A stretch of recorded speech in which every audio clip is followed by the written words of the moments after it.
Hello, everyone, and welcome to CEO 2022. A lot of great games have been played this weekend, but it's time for us to cap off the King of Fighters 15. My name is Proxy, joined here by King Jobber. How are you doing, sir? I am absolutely ecstatic to be here. I've been watching King of Fighters all weekend. They have had hard-fought battles, but now the best of the best have finally made it here to top 8 at CEO. And the story of the tournament is that Mexico has been dominating. Yeah, absolutely. I mean, winner's side completely occupied, which we are so excited to get to see. All expectations are ready to be shattered, King Jobber. Oh, you are correct, for sure. It's going to be an exciting match, and in the immortal words of one Jim Ross, we're about to have a slobber knocker coming up. Had to sling in the gym, you know what I'm saying? Of course. We got the ring behind us. Of course. It's always nice to see here at CEO. Like we said, having DBZ just popped off. That was such a great, the whole top 8 was just ridiculous. Wawa's crazy. Yeah, Wawa was unbelievable. I was picking the first one team at the very end. Yeah, big brain moves.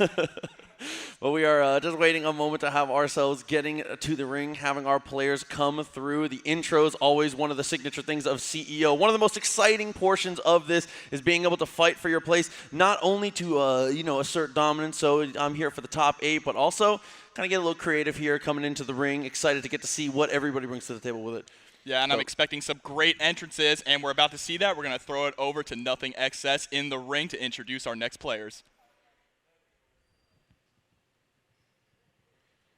Good evening, ladies and gentlemen, damas y caballeros. It's the King of Fighters 15 here at CEO 2022.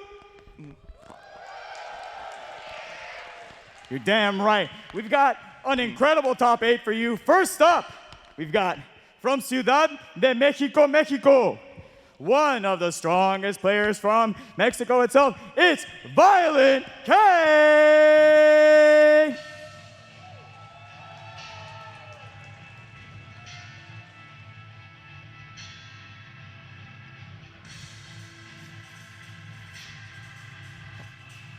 Yo. And there he is, VK, continuing to be dominant all the way through this entire season, doing so well. Exciting to get to see him come down to the ring, set it off. VK, one of the favorites, playing up to the seed, coming through in the winner's side, trying to pump up the crowd here. Exciting stuff for CEO. Oh, with the throat cut, too, like the Undertaker. ViolentKain, one of the premier KOs in the entire world, definitely looking to secure that grand final spot here in the first match of our top 8. Love the shirt, by the way. Yeah, it's pretty godlike. And now for his opponent, one of his off-rivals over at Tampa Never Sleeps, from Mexicali, Baja California, Mexico, it's Tamago!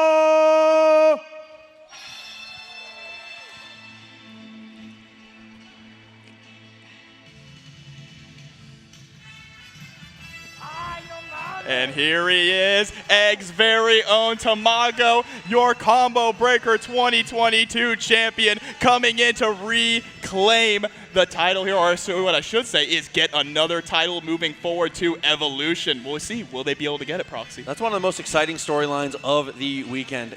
If Tamago is able to take down CEO going into Evolution, if he's able to go into Evo and take it down, the Triple Crown. No, that would be an incredible thing to see. Man, this is going to be an unbelievable match between these two. So excited to get to see it. Yeah, and of course, we talked about how ViolentKain is one of the premier KOs out there, but Tamago is also known for playing a wide range of characters, recently playing a lot of Benimaru as well. Maybe we'll get to see some of that, putting Benimaru kind of on the map in Season 2. Absolutely. I mean, a character that was definitely a big benefactor of the patch, continuing to do well, and I think that is one of the nicest things about top-end KOF is most of the players, we mentioned Tamago playing multiple characters, yes. Most of the top players here are able to play a majority of the cast, so being able to see these little niche counterpicks come in and out is going to be so exciting, and I'm looking forward to a lot of good character diversity here in the top 8. Yeah, it's kind of a toss-up of who they feel like playing this hour, right? Not even this day. They can change it right on the fly just to adapt to any situation, so it's going to be really exciting to see our first match here at CEO. And that was a really important thing that Nothing mentioned is these two play very, very often, whether it's TNS, other online brackets, IFCF. just being able to come through and do their thing. This is a long-standing rival, I'll say, here in the KOF 15, continuing, I don't know, to just make it work. I'm excited to see how they adapt to each other and how they're able to make it work here offline. Yeah, absolutely. It's a little different when you're sitting inside of that ring, right? That's when the real nerves come in. The crowd is going wild. You have the lights, the pyrotechnics shining on you. So, but these are top players, right? Of course. They can take down those nerves just a little bit. Act like you've been there, King Jobber. Act like you've been there, of course. They're just getting themselves suited up, sitting down. Just the Vitrix there. I like that. I got to play on one of those for the first time this weekend. That was actually ridiculous. They are pretty fire. Very solid controller. Go check out their booth if you haven't. Well, we'll see as we get them signed in. Like we said, two of the most high caliber Mexican players here in the bracket. And that's one of the storylines that we've talked about before, is that Mexico coming through heavy as always. 5 of the top 8 spots occupied by the Mexican community. So strong and continuing to dominate in and out. It doesn't matter where the tournament is, they're going to show up and they're going to impress. And that's what they do. Yeah, absolutely. And then we have 1 Canadian rep, 1 US rep, and 1 rep all the way from Brazil as well here in our top 8. So a global affair, as KOF always is. I mean, that's what Afro said earlier, which shouts to the homie. He said it's equatable mostly to like soccer, right? It's like it's one of the most global affairs that there's so much international play all over the place. KOF definitely has that same type of energy, and that's why we love it so much, man. Yeah, it's like the World Cup when you get here to a major like this. But here we go. We're just getting our players into their button checks really quick. Gotta set everything up, make sure it's all going smooth before we hop into our character select. Of course, man. I'm just so the anticipation is killing me. I'm so excited to finally get to say the words, to finally get us rolling, to finally see these two clash. The Titans in the ring. Oh, first pick is gonna be Rock Howard. Classic. Like yeah, definitely good. We'll end up seeing what the team comps come together as. A lot of expected picks here. Rock has been one of the most played characters throughout the tournament. Just unbelievably solid top to bottom. Can be played in just about any position. I mean, we've seen players like Ed playing it on point primarily. A lot of people end up sticking it on the anchor.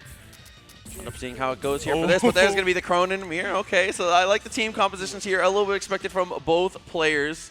Of course, Krohnen has been the story of this second half of Season 1, right? This character has been so strong, able to delete your health off of just minor interactions. So definitely a really strong anchor character. We're going to see what position it's going to be, and it is, in fact, going to be Krohnen. Yeah, Krohnen is anchor, and Krohnen is a tournament character. Krohnen is off of easy interactions with not much execution, is able to get an unbelievable amount of damage and hold it down. So hopefully get to see a little bit of that on that situation. But the one unique piece of these teams here is going to be the point. Kula, a huge winner of the patch, is continuing to do well against that Kyo that we know and love from VK. But Jobber, it's finally time. It is. CEO, are you ready for King of Fighters? Here we go, starting off strong, establishing some pressure, putting out the neutral game with that Kula. There's the standing CD. Yeah, already pressed to the wall here. Kyo swings back, immediately able to get that hit, good damage on the no meter, and is able to get the run up and get the throw. Oh, messed up the jump over there, trying to get the cross up. That's going to allow Tamago to get some pressure going, but gets hit by the jumping CD. Yeah, I love that CD coming in from Kyo. Try to keep it low as much as you can. Decent meter from both characters here. Kula just trying to play safe and solid. Gets the hit and is going to use the EX, but drops the combo. Yeah, it's important to note, neither of these players wants to overextend and allow the other one to cash out on them. Just like ViolentKain is doing right now, pushing all the way towards the other corner here.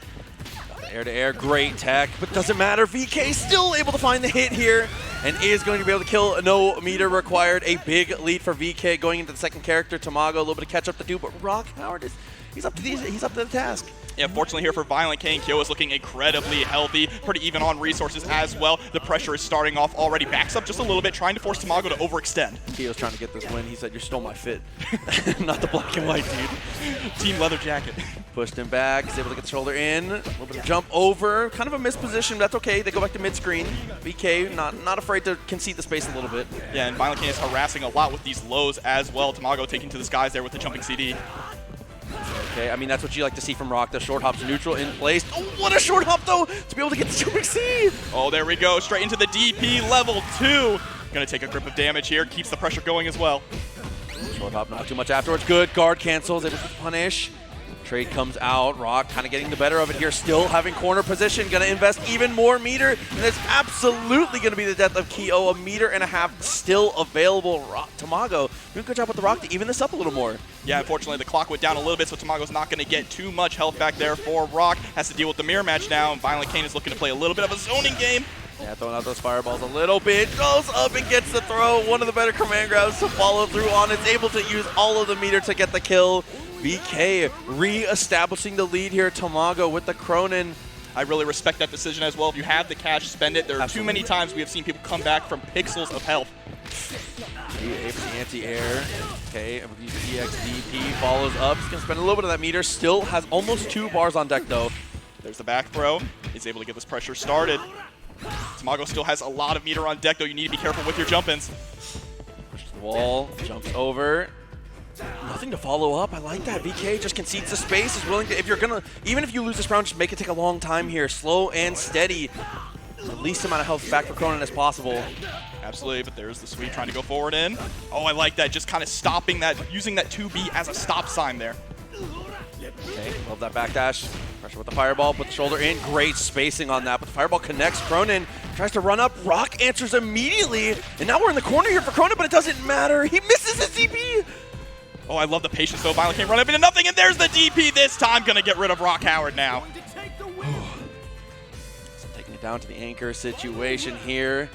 Relatively even resources as well. Really like what I'm seeing from both the players now. Very important swing game 1. There's a roll backwards, trying to create just a little bit of space here. Okay, push to the wall now. Dash up the close C, does pretty well, but now can just continuing to harass with that short hop a little bit. Not many anti-airs from either player here, which is crazy because Krohnen, just a monster at being able to stop this guys. Absolutely, there's the guard cancel roll through, not able to get a punish though. Okay. And there's the DP. This is exactly why you see them playing so patiently against each other in this matchup. It's so dangerous to try and approach Krohnen. Like that guard cancel, it's worth the meter for sure. Especially when you have this much of a resource lead. Jumped over, found the throw. Luckily for Tamago, that throw is going to put them out of the corner so they can ease up on the pressure just a little bit. Good use of the EX2 to be able to keep yourself safe. 25 seconds left on the clock. Time not quite a factor yet, and we're not going to get to see the end of the clock.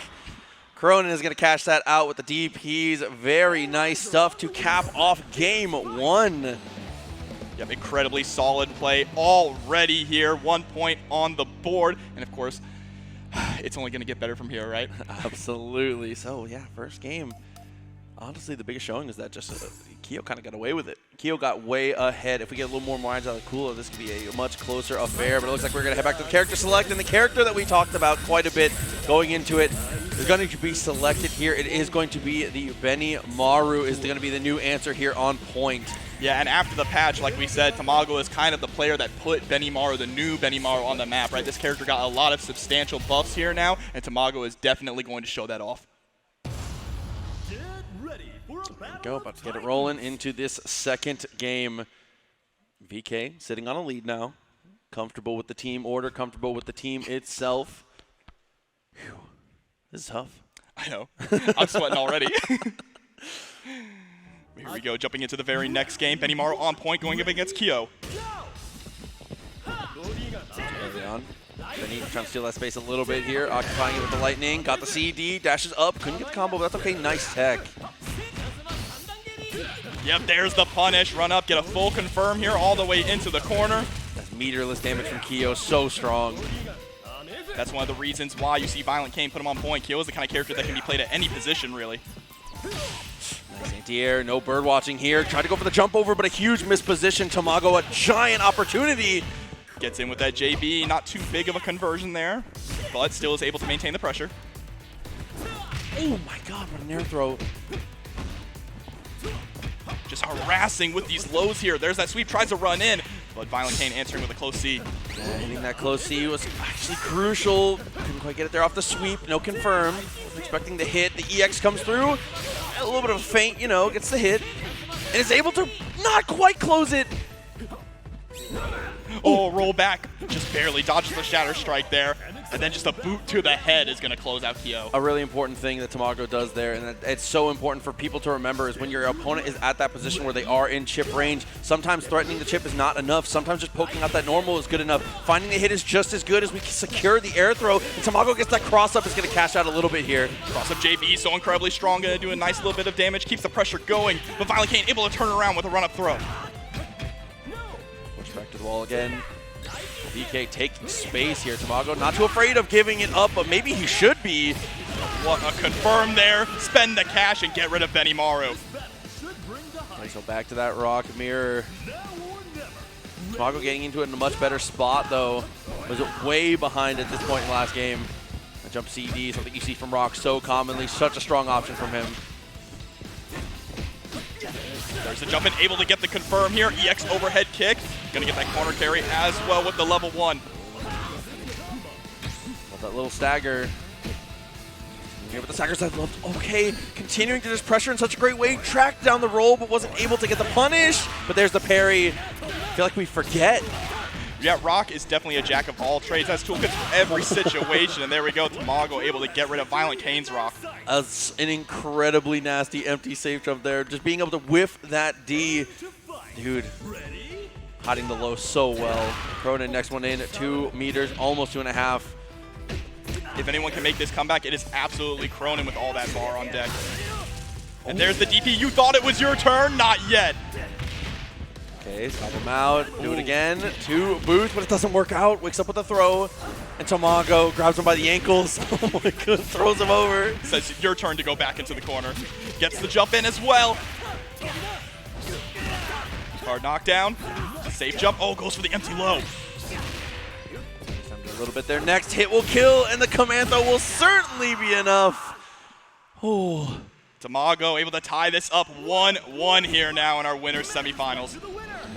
See this coming out in the winner's side and straight back to member select. This is something I think we're going to expect to see a lot from a ton of these players. As we've said, at the highest level, so many of these professional KOF players are just unbelievable with like half the cast or more. Yeah, absolutely. The thing about King of Fighters, it is a legacy game, right? These players have been playing for such a long time, longer than some of new players have been born, right? Absolutely. So these people, these guys know how to play these characters. They know how to play the entire cast, and they can counterpick with the best of them. Rocking Iori is going to be good here, a character that just thrives under, if you just have a sound fundamental understanding of how to play the King of Fighters. Iori is a character that will thrive in your hands, and who better than VK to kind of show that off, right? And it's really nice to see Iori here in top 8 because when this game first released, people were feeling down on Iori, but after the recent patch, Iori has kind of shown back up, right? Yeah, Iori was definitely, I think a lot of people can agree that it was a little weaker before, but after this patch is thriving. The extra movement speed helps so much. That in Stance C, dude. Stance C's a button.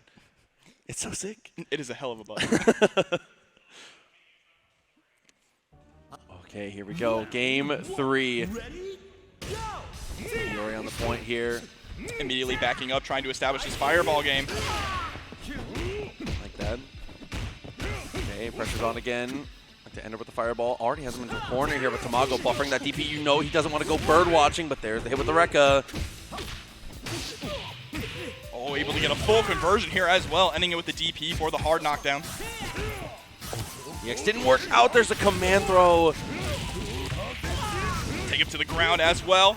All flipping in there to get that pressure. Didn't get too much else. Was able to catch it low. Couldn't get anything afterwards. Spaced himself out a little bit. Iori looking so good. And not even a trade, just a plain old counter hit. The jump in from BK is brilliant. What nice spacing. Yeah, this switch to Iori is working wonders for ViolentKain already here. Now has to go up against Tamago's Rock Howard. Okay, you see, dashed up, got the throw. Try to go for the cross-up, missed position now in the corner, but doesn't matter. Jump CD, pushes all the way back to mid-screen. Just trying to hit buttons, dude. Like, let me out of this pressure. That quick thinking to save himself for sure.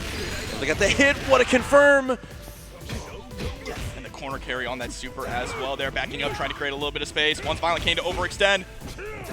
There's the jump in. Neutral jump is killing a lot of these situations for VK, just like that. Same situation, Tamago's neutral jumps are looking incredible right now. Oh, just stuffing that jump out attempt. Gets the overhead and the confirm, and Iori is finally gone. The stiffest right of my life. What an anti-air. Rock up next. Still just feeling it out here. CD on the menu. Pushed all the way to the wall here. Nice from VK. Yeah, and maintaining the corner position is so important in this game. There's the EX scoop into EX overhead kick. Getting through. Yep, that's a safe jump there. Going for the roll into the follow-up. And you're pushed all the way to the other corner already. Forced to guard cancel so they don't have their back up against the wall here. Jumps in, had the hit, said that was not good enough, I need another. Drops the combo, but still kind of a statement there. Finding another reset with the command throw. Backs up, got some fireballs, and then immediately rushes in with the jumping CD. Okay. One more time. Tried to look for Tamago, huge jump in. Massive punish here as well. Didn't have the meter to spend for a level 1, but immediately hops in with the empty jump low. Dude, that empty low is so tricky. Able to find the command throw, a taste of your own medicine, he says. Speaking of a taste of your own medicine here, avoiding the command throw this time, and ViolentKain shutting down Rock. Another great answer. One good command throw deserves another, and now the Krohnen. Tamago puts it all in the back of this. 1 meter, not a lot of resources here, but Krohnen should be able to close out Rock depending on the touch. Just anything will do it. A DP will kill at this point.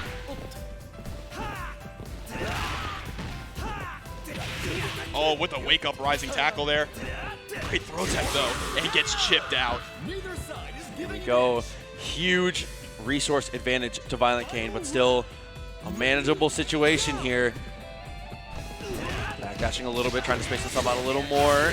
Push to the wall. How much is he going to spend? Just a 2. Look at the damage. Where does life go? Oh, right stomp 2 times there. And there's the DP, says, you're not stomping on me again. Up, dash through, got the hit, able to confirm. Just built the meter for the level 1. Next touch will do it. Tamago runs up, couldn't get anything. Nice smash from VK. It's getting really tense here. ViolentKain definitely has the meter to close this out if he can just get one more touch on Tamago. Neither of them wants to commit. Or potentially just a bad, if he throws a fireball, any kind of bad whiff in neutral, he's gonna get shot. He's got nice tech. Empty jump. Nothing to follow up, still kind of hanging out here. I like these little dashes up into the back dash. Just trying to feel each other out. VK, no reason to rush in. You have the 2 meters! Just gets clipped out there, and the pyrotechnics go off. Oh, Tamago, what a great way to close that one out. Love the attempt.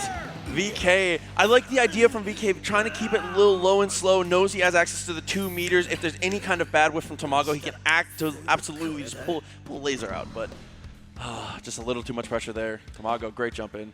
Yeah, playing so incredibly patiently. A great start to our top 8 here at CEO 2022, and there is only going to be more coming. Absolutely. I mean, some of the highest level action, as we've said, coming through, and that is just the first one. A little more of the intros, as well as I've said, one of the greatest things about CEO is being able to have that wrestling influence, the little twinge, you know, coming into the ring. It's one of those things where if you've never actually gotten to step over the second rope, you know, it's an experience. It's a serious experience for sure. Yeah, everyone likes to joke whenever someone messes up, but you've never done it before. It's not as easy as it looks. Harder than it looks. But we are going to continue through. Man, what a way to start. I know, with what could possibly end up being our Grand Finals match, too. That is a Grand Finals caliber matchup between Tamago and ViolentKain. So good luck to ViolentKain, heading to the loser side now. Yeah, and that is one of the strongest things about this is, honestly, KOF has some of the field in KOF is one of the strongest of any game in the world. So it looks like we're going to throw it over 2-0. One more time for the intros there in the center of the ring. And now, for your second match in winner's side. From Ixtapaluca, Estado de México, Mexico. It's Wero Asamiya.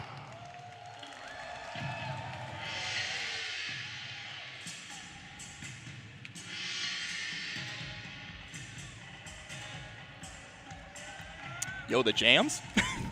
Absolutely, Wero coming down to the stage, headed to the ring, one of the highest level competitors, another one of those guys who's just been absolutely killing it online, top to bottom, doing so well at every offline event they're attending as well. Very excited to see what kind of mark they make here. Yeah, taking a slow, menacing stride to the ring there. Fitting for the music. Absolutely. Here we go, stepping into the ring, ready to fight.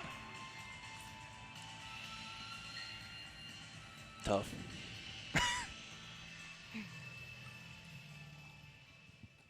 And for his opponent, we have from Mazatlan, Sinaloa, Mexico, the Combo Breaker 2022 champion, it's Pako!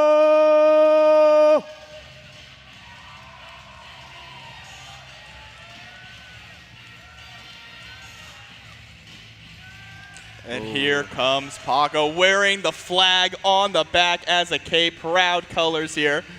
Yeah, Paco's been doing so much work, continuing to dominate. Let's see if we can continue that streak and keep up the momentum here coming into CEO. Obviously in the winner's side, already showing off incredibly well. Oh, the bowing in the crowd too. Yo, we got some Pako fans in the crowd? Of course. Let's go. Of course. How could you not? So let's see it though. These two all a little sweep of the Feeling himself here. I love that. The showmanship at CEO. Very, very excited to get to see this come to fruition. The other side of the winner's bracket here, another affair. The team kill of Mexico. Excited to see, man. I'm just not ready. I haven't been ready. And again, we talk about how these top players can pretty much play anyone in the cast, but Wero is really known for one very strong character, and that is Athena. Yeah, I mean, definitely playing, like we said, a lot of things coming to. We'll have to see what ends up getting picked. I'm always a little nervous going into character select. I'm always a little nervous because there's so many opportunities, especially with all the things that we've seen coming through with the strong characters in this patch. Yashiro, obviously kind of a menace here, just bullying people. Yamazaki, one of the better batteries in the game with that low snake, continuing to dominate. Dude, I just want to see more. I want to see more characters. I want to see more action. I'm going to be so sad when KOF ends tonight. I just want more. Absolutely. I got a feeling, though, we're going to see some great character variety going forward through the rest of the top 8. Hopefully we can only imagine. But as we've said, we still got a lot of losers bracket action to go after this as well. And we got another Victrix stick as well. Pretty popular. Yeah, of course. It's a good stick. But it looks like they're going to be heading into a button check here. Just make sure things are safe and solid as they always do. Very important. I mean, that's one thing we always it kind of goes to the wayside because it has become the default. But you always got to think about it, man. The last thing that you want is some kind of technical difficulty. Pushing buttons for him. Yo, he says, I'll check your buttons for you, buddy. Yeah, okay.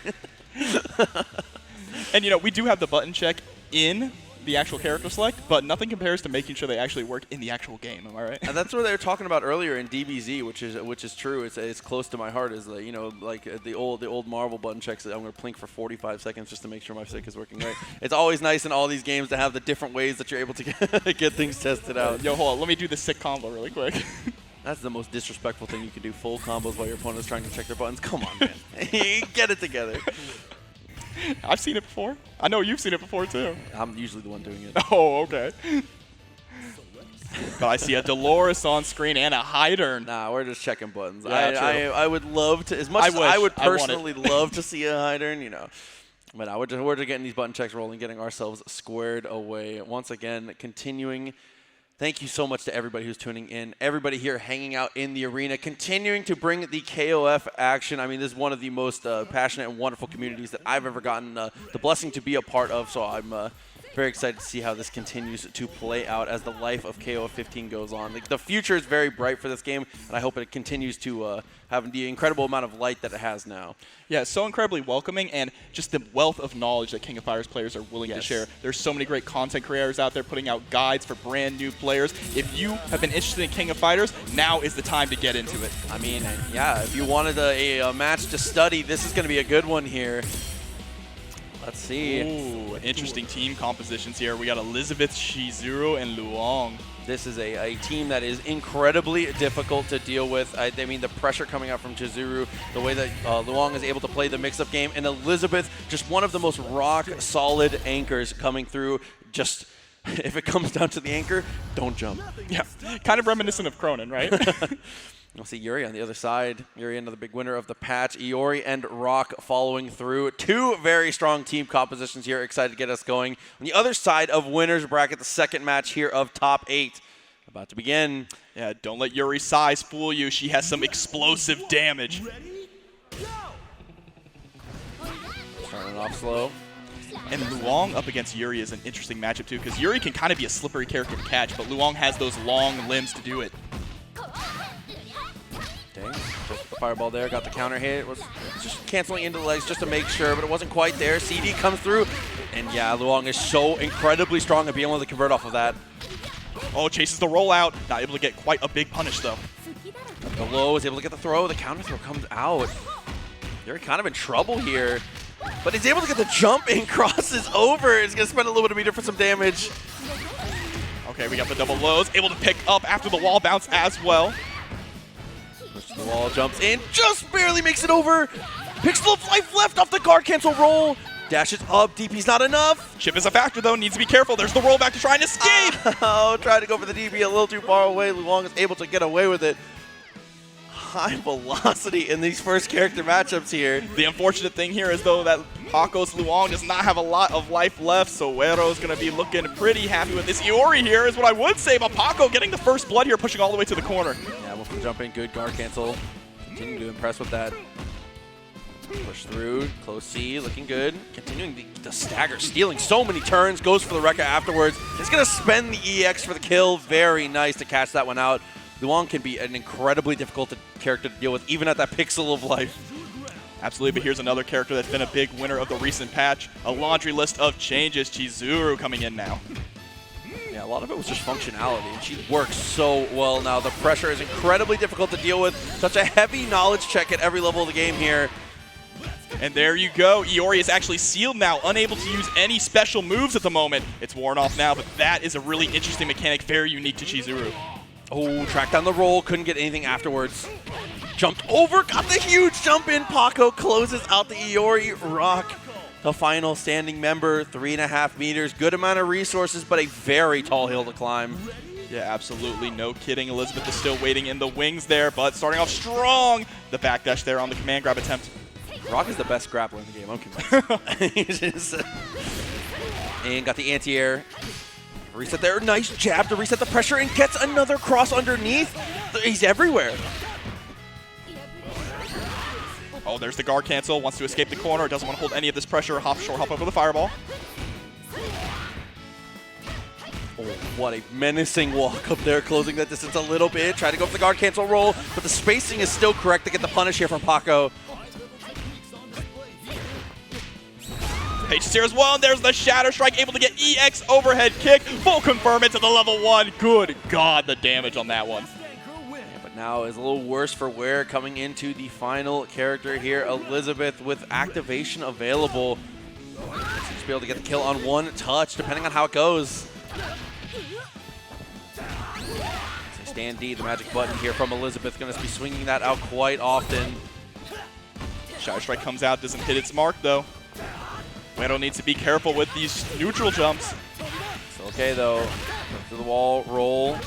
Absolutely, goes for it early, which actually does go for that empty low. Level 1 is spent, and it actually kills. Oh, that was an okay chat room if I've ever seen one coming out. Wow, that was a close one. Place your bets. Whew. Wow, so the first game closing out there in a hurry at the end. Headed back to member select to just get the bearings back on. Wow, we might get an order swap up here too. I'm gonna just, you know, sometimes you just need a breather. I definitely respect that. I think it's a really, really good decision. Actually, we're putting Elisabeth second. Ooh, Elisabeth okay. second and putting Chizuru on anchor here. Maybe feels a little bit better about the Elisabeth-Iori matchup. Potentially. I mean, that's something we see really, really often is being able to just switch up the teams just to look for better matchups, right? I mean, in the end, there are heavy suggestions for where characters can be played, but if you are successful, just build your team in the order you want, you know? Exactly. Just pick 2 favorites in Krohnen. There's guidelines. Stop. Nice use the blowback, puts to the wall, jumps in. Couldn't get the punish though, a little too high. Good spacing here. There's the slap all the way to the other wall. Gets the cross up as well. He pushed it very close to the wall now. Terminal dive kick, fireball comes out. Nice swing from Pako twice in a row. Foots is looking immaculate, but there's a bad jump in for the throw. These confirms here from Wero, so on point. Give her the pile driver, charge up the fireball, but gets right underneath it. Yeah, predictable fireballs are so easy to punish with Luong, but that is going to be the easy stand C from Yuri. Getting ahead this time. And here comes Elisabeth with a lot of meter to work with as well, and we know Yuri likes to jump. Oh, gotta be careful about your fireball game here. The reflector so strong. Elisabeth incredibly good at this anti-fireball game. And you see Wero immediately going for the hop into the dive kick to try and bait out an anti-air there from Pako. Charge up the fireball there. Goes for the Shadow Strike there. It's an easy punish. Standing D into the quick activation. Tons of damage on deck here. Goes for the low. With another missed space jump in there. Whatever that side that was. Oh my god. I don't even think Pako knows which way to block here. He's gotten hit by every single one. But there we go. Yeah, really, really nice on the wake up there. The anti-air comes through and is able to close it out with 2 meters still available, looking very healthy on the resources. It's really important on these comeback situations is balancing, dealing with the threat in front of you and being able to deal with the future threats when it comes to this meter management. Absolutely. There's the hard knockdown with the super, trying to establish this pressure with the low. Oh, I love the patience too. Wero not biting though, just rolling right out of danger. Yeah, reacting to that high jump and swinging early, being able to go for the jump out, spends 1 meter. Pako jumps in. Oh, is fishing for the counter hit and gets the reversal. Oh, it's enough to kill. Seems like the Elisabeth swap to middle has been working out really well for Pako so far. Hey. But Rock is coming in with a lot of cash here to spend. You know, they say don't spend it all in one place. I don't know that Rock really cares about that. Gonna be able to close it out with a level 2 finish. The rising tackle for the super perfect fight. And the final character coming in, Pako. Let's see if this Chizuru on the anchor is what he needed dialed up to pressure out Rock. Yeah, I'm interested to see how Anchor Chizuru is going to work, especially with only about 2 bars here. It's okay though, trade heavily in her favor. Able to get the jump in afterwards. Good defense though. This is one of the dangers there. A couple small interactions. Pako finds the hit and then he had already hit the guard meter down to half. Here we go. Rock is sealed now. Has to get this pressure going. This is your moment to capitalize. But the jumping CD allowing the escape. Yeah, amazing jump back. Look at the trade so heavily in Chizuru's favor. Still not a kill. He is a kill! Wow! Able to finish it there with the clones coming through. Very nice stuff. Ooh. And Pako immediately shaking the hand out, you know, get it out, get it out. Yeah, just a little pop off there, pound on the chest. Ooh. Tough stuff. So that makes it 1-1 now. Back and forth, continuing through. Both sides of winners being back and forth. This is what we like to see here. CEO delivering so far. I love when it cuts to them taking a swig of water. Like, me too, buddy. Uh-oh. One of the more terrifying characters, in my opinion, in the game has been selected. A character that was received some nerfs, but I think that in a lot of people's opinions, I've seen quite a few community members say that they think he got nerfed from like top 1 to like top 5. Yeah. I think that Gato is still in a very strong place. Yeah, easily one of the best characters in the game still. I think so. The pressure is absolutely insane. The footsies game. But one of the things that was tough about Gato is that he got... people are very familiar very quickly because of how much they interacted with him. Yes, so absolutely. People are very, very familiar with the Gato matchup. So if you're picking him, it is a very strong weapon to wield, but everyone understands the nuances of it at this point, right? For sure, but we're going to jump right back into Yuri versus Luong. Familiar sight here. There's the jump in to try and get the pressure going, but Pako doing such a great job using this 2B as a stop sign to stop the pressure from Wero. Yeah, T-Rex arms from Yuri here. Closing the distance on Luong is not fun. Okay. Nice jump over. Okay, and plus frames are a concept. DP, take your turn back. But now it's Pako's turn, gets a hard knockdown. Goes for the overhead mix up there. Pressure, found the hit, spend the meter, absolutely dead. Pako taking a big lead once again. Gato coming in. Tough matchup coming up here. Luong, though, getting full life back. This is a great position for Pako right now. That trade. Pako not deterred in the slightest, is able to continue swinging. I think that's one of the nicest things about Pako's Luong is that we see a lot of people play this character very like TK heavy, vortex kind of stuff. Just footsies, just nice clean spacing. It actually kicks him out of the Shadow Strike. There's the low, gets the EX off the wall bounce here. Look at the corner carry on these combos. Oh, a little feint, throwing it in. Goes for the DP after the roll, was expecting to get punished there. Might as well go for it, I like that. And there's the guard cancel, let me out of here. I think Luong is one of the better users of that guard cancel here, having such good damage on low meter conversions. Gets the cross-up, goes for the same side though, but Wero answering with a DP. Pressure's on, but the trade goes heavily in Pako's favor. He's able to secure the kill. Still a full team available here. Oh, Rock is in trouble, dude. Only 2.5 meters, too. He can get the kill on the Luong in one touch, but at what cost? We are dangerously close to an OCV here, though. Rock's going to get knocked down in the corner, and the mix-up is about to come. Goes for the overhead. that shoulder. Ends it with the fireball. That's dangerous, though. Luong does have the meter to put out a guard cancel and punish that. EX shoulder, going to get the kill. Very nice stuff. Able to conserve the meter as well. So coming in is Elisabeth. Plenty of resources to be able to blow this one open, though, depending on the touch. Standing D is the name of the game here. Be careful in footsies. Immediately jumps forward with no fear there. I respect that. Okay, nice little block string there. Gets hit in the air, though, so no activation coming through. Guard cancel once again. I love Pako's use of guard cancel here just to reset things back to neutral. Oh, rage run cancel into the EX command throw. Gets the reset. Level 2 is available, but he's going to hold on to it. Knows he needs the resources to be able to get this full comeback. And there we go. Dude, greed pays off. I love the saving of the meter. So now going into the final matchup, 2 meters available. This is looking really good. Not only 2 meters, but full health as well, Proxy. Oh, what a train. Here comes through. Good backdash, though, Chizuru. No, you just need that space. You see Wero just trying to back up and be patient, but Pako finally able to catch him. Here comes the level 1. Sealed yet again, and there's the low. Not the throw. Huge situation here. Same side. Defense guard cancel into the corner again. Pako just continues to swing. That leaping forward. Just running forward like that. There's the wake up DP. Escapes the corner, chases down the backdash as well. Ran so far to be able to go through. Gets the low, drops the combo. A heartbreaker, but the Shadow Strike connects.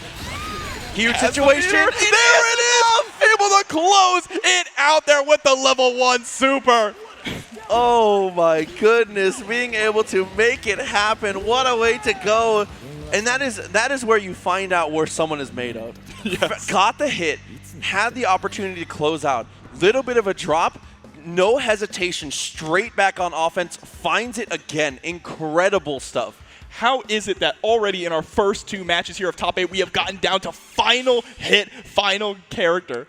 I mean, that's just what you can expect from KOF. The life of the game is wonderful right now, and we will continue to press it forward. Winners bracket absolutely did not disappoint, and I'm hoping that Losers is able to continue the trend. A lot of great players still here to play. Ooh, looks like we're going to head it back to the ring one more time for the next intros. And now for the loser side. You know him, you love him, once from New York and now from Canada. It's the marvelous JWong!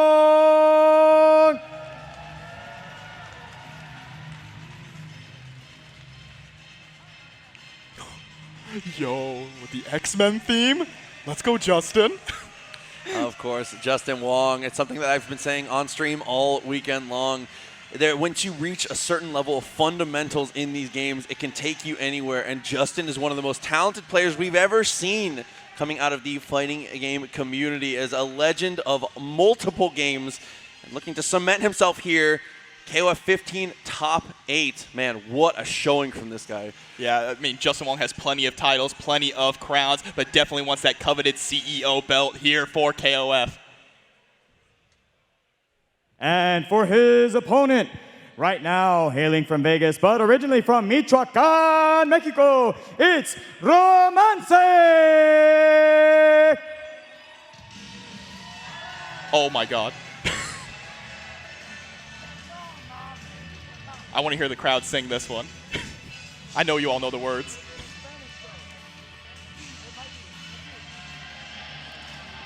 That is Romance on the way down.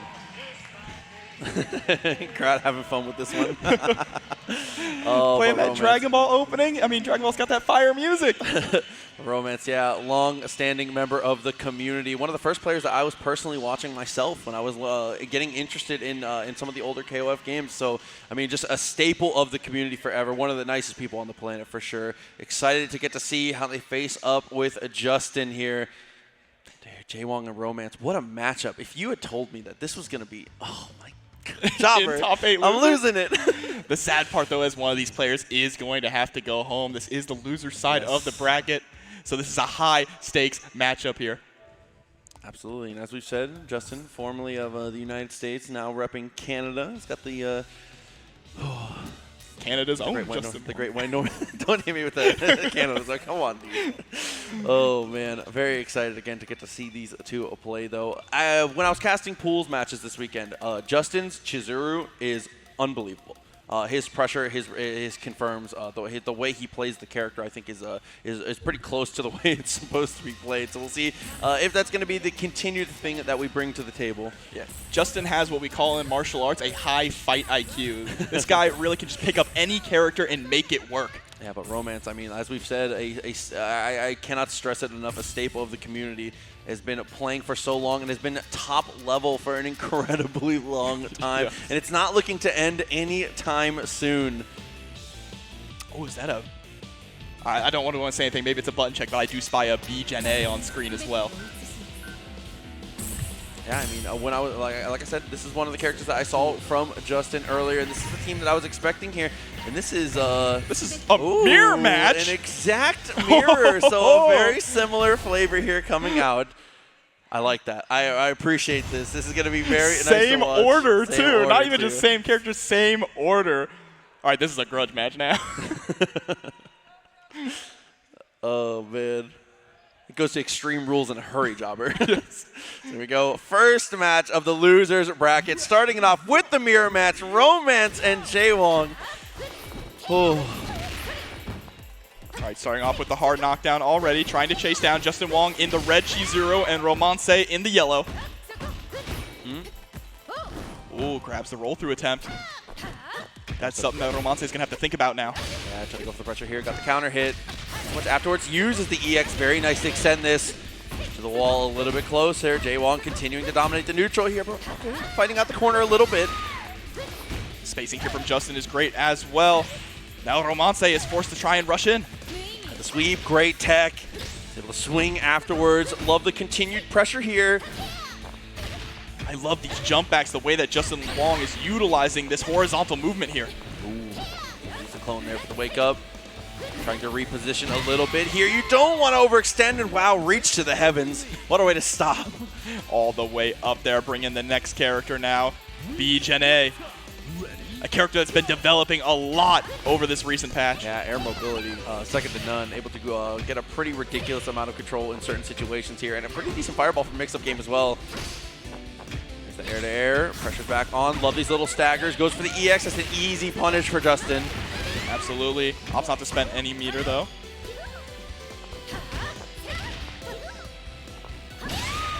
Okay. Yeah, trade reset. And then the neutral chasing all the way down there with the EX.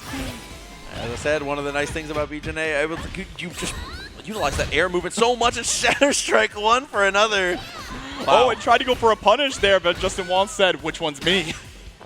Okay, pushed away again with a good anti-air. And okay, just tit for tat. Not even a combo, just being able to get hit after hit. Winning out in the footsies there.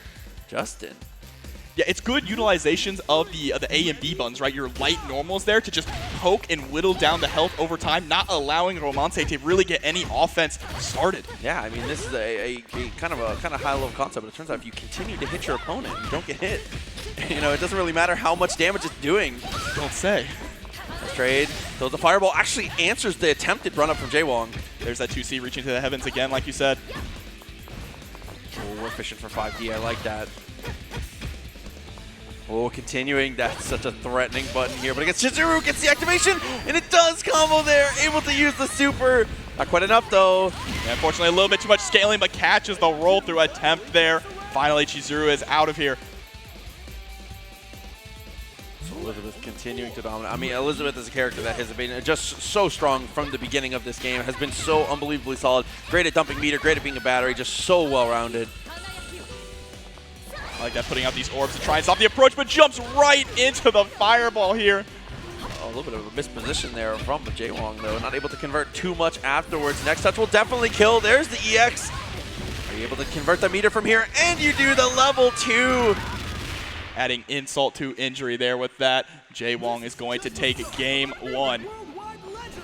That's a good showing there. And dude, the mirror match, honestly, it's just another one of those things. The point character getting ahead and getting ahead early just puts so much stress on the rest of the game. But we have returned to character select here. We're going to see if the potential character change or maybe just an order swap here.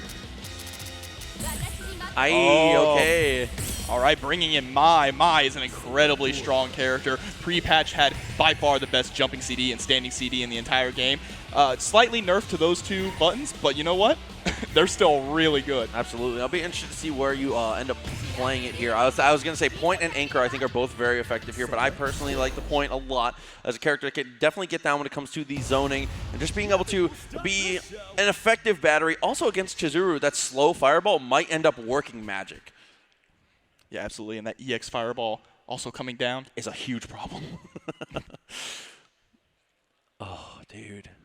Going in for the counter pick. This is what I like to see. This is my favorite type of KOF. Coming in, just a one character swap, looking for that one matchup. He said, if I can just get through this one matchup, I know that I can win this match. So Mai is going to be the answer here, and so far not looking too good as JWong has already pressed all the way to the corner. Oh, tries to go for the 2C anti-air. Doesn't work. Now you have your back up against the wall. Nice trade. Yeah, with that blowback almost always going not in your favor. Standing CD isn't able to pick up, though, with the EX. Okay, even with a little bit of the waste of the meter, still able to find the knockdown. Wakes up with the throw, though. I like that. Look at the hit. Goes for the EX. Continuing through here. I can spend a decent amount of meter. Has the fireball afterwards, and that is part of the strength of Mai, being able to go for the anti-air straight after the fireball. She makes you feel predictable. Yeah, absolutely. Backing up, just trying to throw out these fireballs, forcing JWong to jump in. Oh, utilizes the wall jump, actually, too. That's not something you see too often from Mai players.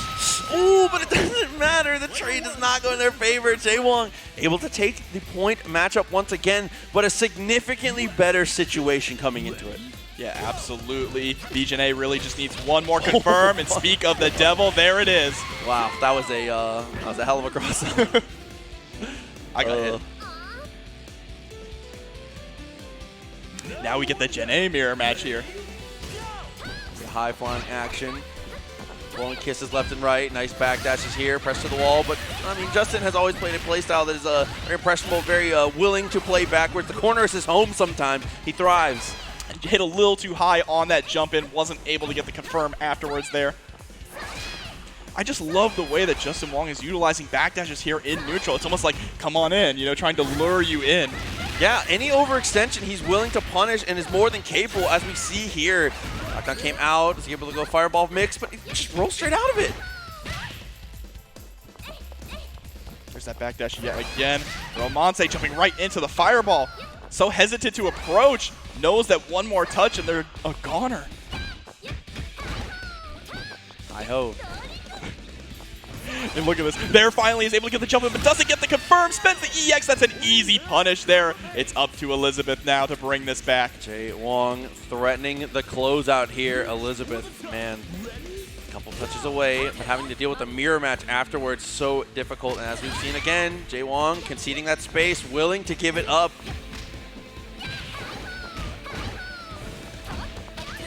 Able to get the low there. Roll backwards. Love that anti-air, great match. A better guard cancel. And I love using that guard cancel offensively to keep Justin in the corner. You have to keep them locked down. Yeah, positionally just makes so much sense. Level 2 comes out, so much damage. Oh, in such a bad spot now. Backdashing there from the standing D. And Justin is just ending all of these strings. So safe. Oh, There's no. the max mode confirm. The boot to the stomach is going to be able to cash out here. Goes for the reset. Yeah, didn't have the meter at the end. I don't think they thought they were going to be able to build it up, so just went for the juggle instead. Is this going to be enough to kill here? Should be enough. Absolutely is JWong 2-0 over Romance.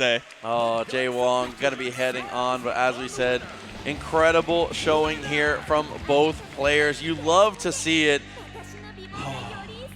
Incredibly great game so far already. If it keeps going like this, my blood pressure is going to get really high.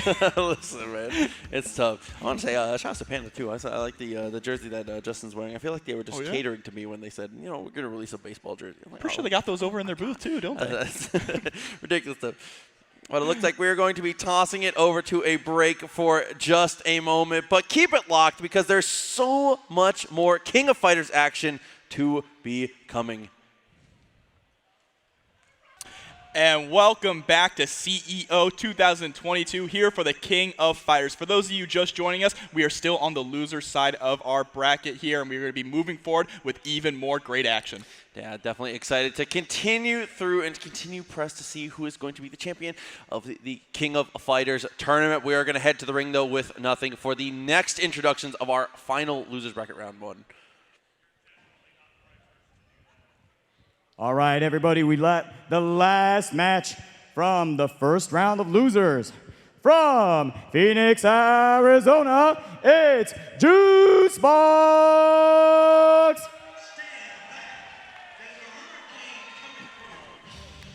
No, not the Hurricane, bro. Not the Hurricane. Let's go. Oh, we got the pose too? The perfect entrance. Oh, man. It just scratches the perfect part of my brain. Let's go, JuiceBox. I'm a child again. So JuiceBox headed to the ring. Very excited to get to see how this turns out for him. Incredibly strong player, as always, as we've said. A legacy player who has done very well for himself in multiple titles and is going to, yeah, absolutely. Oh, yeah, this is your moment. Show off. That's right.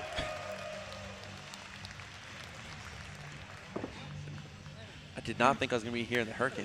That's so fire. JuiceBox, shout-outs. Amazing. That's a deep cut. And for his opponent, from Sao Paulo, Brazil, it's FKang!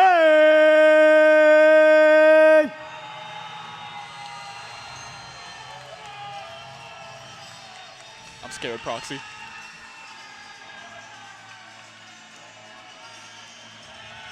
There we go. Representing Brazil, FKang on the way down. Traveling all the way up here to represent their country. And we love hearing the crowd support it. Look at him on the way down. So many people in the crowd ready for the action, and that's what we like to see. Everybody traveling out, man. This is one of the best parts about majors is how it is an international affair for competition here. So FKang, let's see if he can continue to carry the hopes of the Brazilian crowd and the Brazilian players. We're able to show up. I definitely saw a lot of different representation of people. Now, I got the pleasure to watch both of these players play in their pools. Okay. And first of all, they're really nasty. Of course. But one main thing I have to know is, man, JuiceBox's king is so wild. I definitely hope we get to see some of that here in this top 8 because I'm inspired as a king player. Absolutely. We'll see what the character selections go to. So you getting some stuff settled out here. Probably going to be headed into a button check as we get ourselves ready to go. Man, it has been unbelievable pleasure to get to watch all of this King of Fighters. I hope you guys are all enjoying this as much as I am. This has just been incredible. And we continue to press forward. Man, as we said, the last match of losers round 1. And I hope not just everyone here in the arena is having a great time, but everyone watching at home around the world is enjoying all these great matches as well. Just getting set up here. Got to get our buttons set. Another 2 Victrix sightings as well. You know, I'm just gonna keep keeping count. Every Victrix, just put a tally. Oh man. I already know some people that bought some here today. Yeah, my buddy bought the Kyle one. And I was like, oh, it's clean. Yeah. It's clean. Well, let's see. Getting ourselves ready to rock, dude. Yeah, the fist pump is ready, and we are here to go. So it's gonna be Joe and Chizuru. I love this team on the second player side. Such a strong composition. Ooh. And there's the king. But yeah, Joe Chizuru Krohnen is a hell of a team. Joe is kind of a character that has fallen off recently, right? It hasn't changed very much, but people have been moving to other characters, so it's nice to see him back up on the main stage. Yeah, it definitely has changed up a lot in that it is harder to just get stun off of just about any touch. So he's a little more controlled in that regard, but still, as we said, a very, very top-tier contender. The point matchup, as you said, is one to look out for here. The King versus the Chizuru, a matchup a little less traveled here. I don't feel like I don't see as much King, which is crazy because I think the character's great. Yeah, I think it's just because there's a lot of characters that can kind of do what King does, but a little better. But JuiceBox is opt to stick with King going into this point match here. Oh, what a jump over. Not going to answer too much in the end. Get the overhead. Yeah, FKang is not even allowing JuiceBox to get the chance to play this fireball game yet, just smothering them. I like the timings of the fireball so far from JuiceBox, though, as we get this open up. Continuing to pressure here. Half a bar available. Still gets the swing afterwards. A couple huge trades in his favor. And there's the reflect as well. Tries to jump in and gets immediately anti-air. Goodbye, King. Even if it's the opponent's fireball you're throwing at them, that fireball DP game still works out wonderfully. For sure. Push to the wall. Very nice stuff. Spends the EX. Willing to invest a little bit to get some extra damage. Goes to the elbow. Perfectly spaced there to keep himself safe. Here's a nice little confirm from FKang. Oh, the stagger's working out beautifully. JuiceBox. Push it out a little bit. Not going to spend any bar, though. All the way to the corner. Is able to stuff with a counter hit there.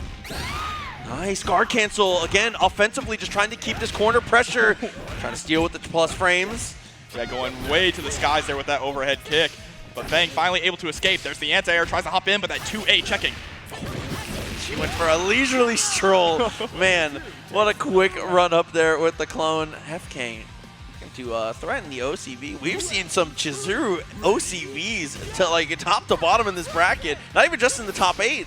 Yeah, just in CEO in general here, but has to go up against Blue Mary. Blue Mary is an absolute menace. This is another character that is great at pretty much everything here, and you have to watch your toes for that EX slide. Yeah, having a good amount of meter to burn. You got to be careful about how you spend it, though, because of how punishable it can be, but lands on the other side and is going to continue to confirm. What a cross up there. There's the guard cancel to get that pressure off. Yeah, plenty of meter here. You need to buy yourself some time, buy yourself some resources. Close the gap a little bit. Counter hit, doesn't get too much done. Try to go for the run-up throw, but didn't quite get there. There's the CD, pushing back, but just immediately gets anti-aired again. And FKang, good lord, an OCV right off the bat. And we're headed straight back to the character select, which again, something to expect quite often here from these guys. FKang, yeah, looking really good. Nice ink, by the way.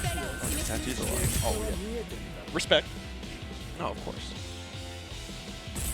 Okay, so we are going to hang on to the rock. B.Jenet. Okay, so that is going to be the answer here coming through. And Blue Mary is going to be another position here. So King is the one that's replaced off here. Yeah, interesting to see. Maybe feels like the matchup was just not in King's favor, right? Oh, okay, we're going to get a little bit of swap over the teams now. So that's going to be the Joe. So FKang's going to be fighting it out here, trying to secure the Joe CV. And the Joe CV. I'm glad you stopped. I'm glad you stopped. Point Joe, incredibly fun character to watch. Yeah, I mean, Joe's one of those characters where the farther back you play him, the more technical he gets, because spending meter with him can get a little complicated, a little execution heavy, but on point, he is just a fireball machine and such a good DP2. Absolutely. Immediately starting off with a slide there. And here come these Tiger uppers. Tornadoes coming out with those fireballs. Oh, punish easy time. punish.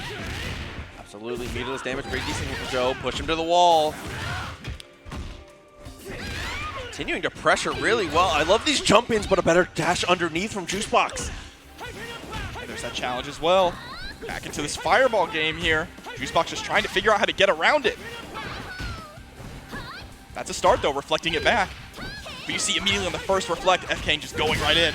Oh my god, just gives it a big boot to the face. Yeah, I think that was an attempt at a preemptive reflect there from JuiceBox. Is immediately answered.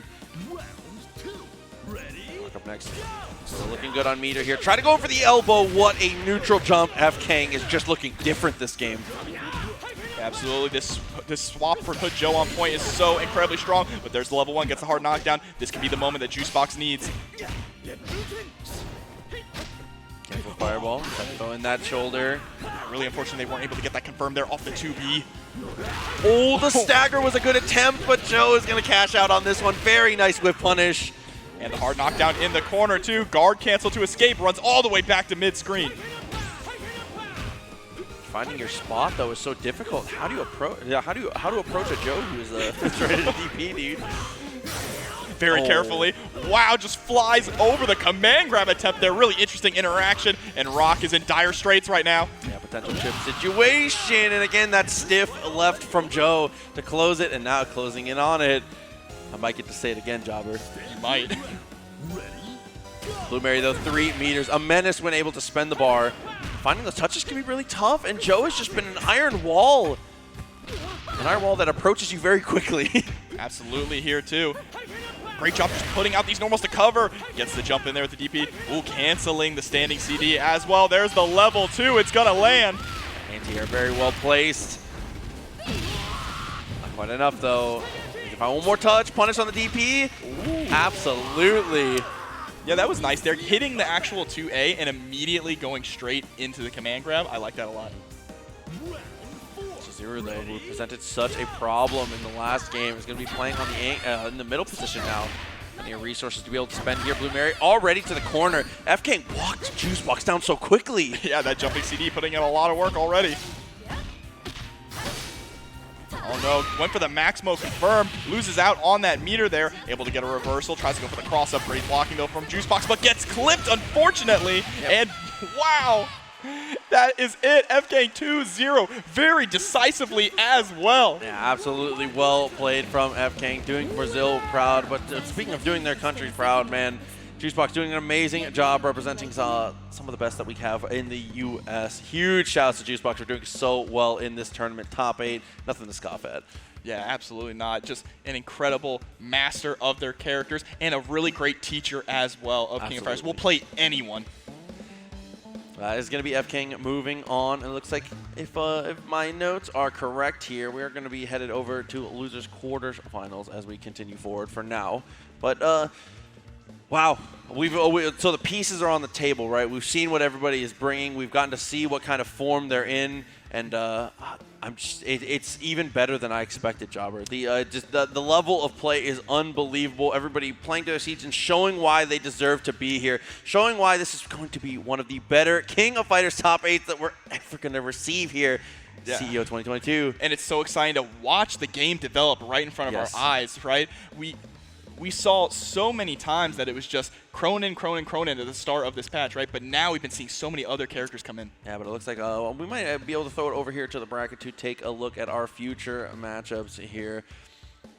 So let's see it. As we said, we already had our matches go through. All of the round ones are already finished. Tamago and Wero waiting to play in winners finals. Pako and JWong, one of my most anticipated matchups here. Yes. Stylistic clash for sure. With VK and FKang waiting in the losers. FKang has been in firm control, as we saw in that match they just played. Yeah, and Mexico still rolling strong. They have been dominating King of Fighters 15 so much in all the online tournaments, in the majors, and it is not changing here. They still have 4 players in top 8. So it looks like we are going to do the, it looks like they said winners are going to be going on first, it looks like. Oh, so this is going to be a fire match too. Tamago up against Wero. Oh boy. We'll have to see when we get them pulled up. They are both already in the ring, getting themselves a little bit more ready to go. Very excited, as we've seen. These are 2 of the players that are playing the hottest, honestly. They're just, they've been carried themselves over. There's a reason why this is the only 2 players that haven't dropped a set yet. Yeah, and it's going to be really exciting to see who they're going to pick as well, because once you get to this high level, it's less about counterpicking necessarily the characters, but counterpicking the player too. I love that you bring that up, because I talk about it all the time, micro versus macro here, being able to understand. There's a point where you understand all the interactions with the characters good enough to where that's not really what you're thinking about. That it comes autopilot. When it starts to be, again, huge shouts to the homie Afro who was talking. It's the driver, not the car at that point, right? Yes, it comes down to it. You get down to that point where it comes down to just executing your game plan and playing the player. It's so important to see, and I love that little thumbs up, man. Everybody in good spirits here, as they should be. Man, what could be better here? King of Fighters on a Saturday night. Oh, we have some Kula Diamond on deck here as well. Floating on the King. No, opts not to go for that. We'll have to see what they end up picking here. Hold up. I was floating around a little bit.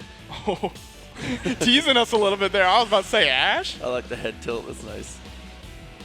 But, this is what we're seeing. We're seeing that who is best against my opponent, not against my opponent's characters. I mean, yeah, obviously the character matchup's too bad, but it's like it's one of those things where it's like, yeah, once you've played enough times, it becomes the I know that he knows, right? Yeah. It really starts to develop that level, and that's one of the nice things. That you know. That's one of the nice things about the ecosystem of this game is everybody being able to play on the honestly, the online that works out wonderfully. Being able to just do a good job, being able to train together, being able to reach out for matchups. If there's a character that you know you're gonna have to play against, and you're going to need the experience against it.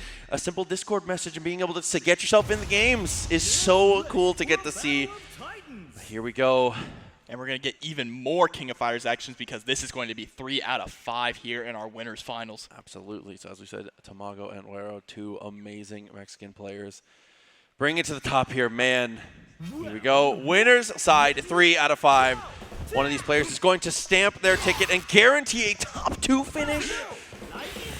Starting off strong here, though. Tamago being incredibly patient. Or with the roll back is immediately answered. Benny takes some space back. Too much to answer for afterwards, though. I like these little run-ups, the threatens from Tamago, and continues to find these air-to-airs. Is pressuring Gato off the ground, which is so impressive to see. Yeah, and all this little damage is adding up, but Wero has a chance to neutralize all of that right now. Yeah, we talk about little damage. Gato does not do little damage. That's not what we're talking about when we see this guy put it down. In fact, he does what you would say big damage. Come on. Guard cancel came out, not much of a punish. Got the empty jump throw, though. That looked like it was going to be a hitbox, and the cross-up comes through. What a turnaround, a momentum shift for the ages. Yeah, I mean, Gato is one of those snowball characters, right? It's hard to get them started once they stop. I mean, excuse me, the opposite, hard to get them to stop once they start. Kula, another character, and on the rise, though, doing very well. Pressed to the corner already. Impressive Gato play to walk her down, but Kula fighting back out of it now. Kula, even on block strings, ridiculous corner carry. Yeah, just a character that really harasses you as well. Annoying to fight and deal with. That buying a lot of space back and forth. Nice block on the cross-up, though. Win for the EX. Doesn't find anything afterwards, though. All right, every trade, though, here is going to be in Tamago's favor. Has the current life lead. There's a rollback, creating a little bit of space. Ooh. Finally gets the jump in. Clean jump in. There's going to be so much damage, as we said. So much corner carry already to the wall now. Pako put down the Tatsu. Doesn't lose the turn, but there's a Shatter Strike. Gets the anti-air so well used. Hard knockdown as well. Goes for the cross-up. Just a little too high to get it. Immediately Tamago fighting back, and Gato is gone. EX Tatsu, another great answer there. Being able to convert, push the wall, as we've said. Corner carry is just so hard to deal with, but Iori with that little bit of extra movement speed might be able to fight a way out of some of these situations now. Yeah, it's that fire versus ice here.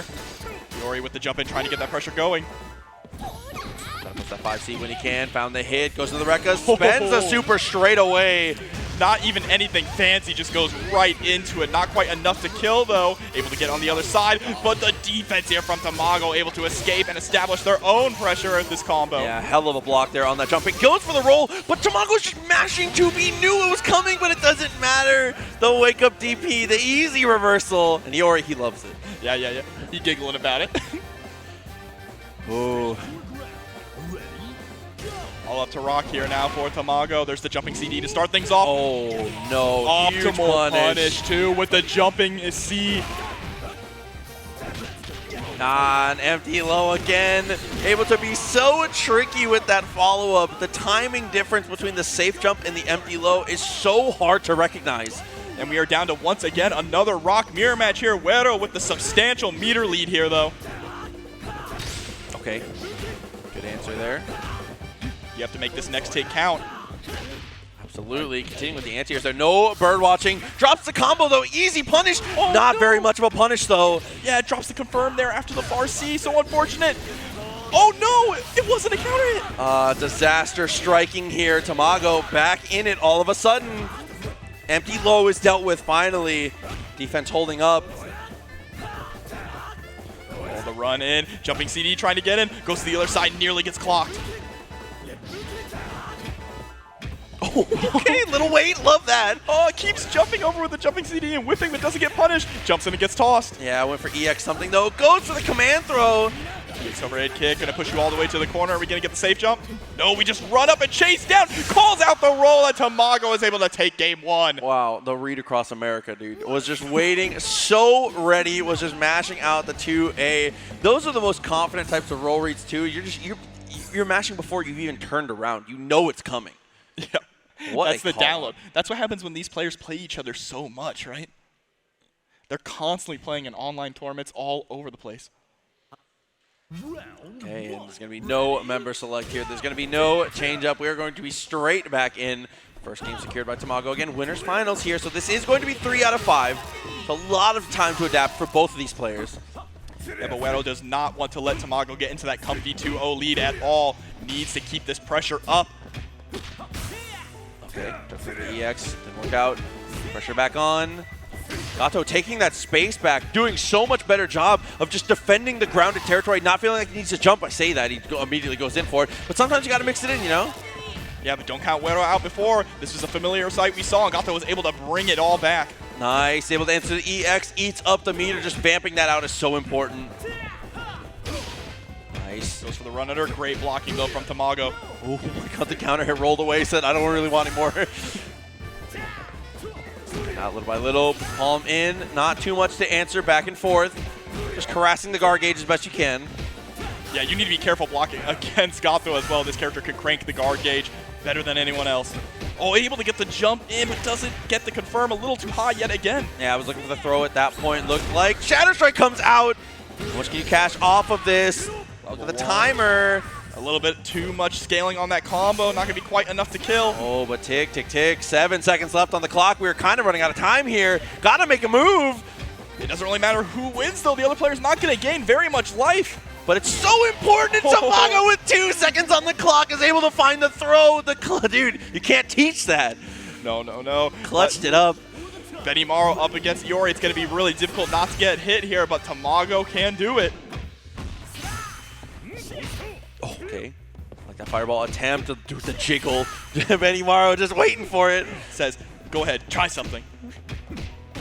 Pressure back on, goes for the Rekkas, follows through with a full string, easy punish here. Tamago, extra credit. Yeah, this egg does not crack under pressure here, able to get the jump in, confirm into the level 1, picking up afterwards as well. If Benny Morrow was able to take out Iori, this would be a huge blow. No way. And it's looking like it might happen here. Oh, no, but the run stabilize, stabilize. Amazing use of the 2B, very, very good. All right, breathe, everyone. That was terrible. That was almost a huge statement, but that's okay, Wero. Huge opportunity to restabilize here. Iori, plenty of meter, good damage when he's able to cash out. Oh, but that might not matter here. Kula building up 1 bar, gonna go ahead and spend the EX. Able to block the taco.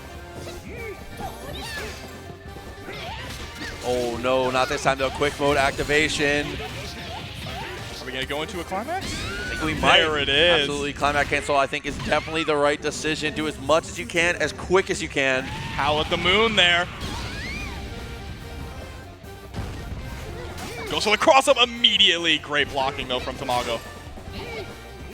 Tamago's at that point where you can potentially threaten chip here, but finding your way to this point is going to be difficult here. Dashes underneath. That is a terrifying place to go. Yeah, nearly got clipped there as well. There's the Rekka. Jumps right over. So close on the poke. I love Tamago going for the 5V. Oh, man, is able to get the jump in. Down to the anchor now. Rock. Rock coming in immediately with that neutral jump into CD. That is a really popular option for Rock at these round start situations. Why not? It's just so strong. It beats so many. It is an autopilot way to beat so many different options. Continuing to threaten it here. You see Tamago buffering there as well. Able to get a nice little confirm there. DP at the end chases down. EX Tatsu keeps the pressure up.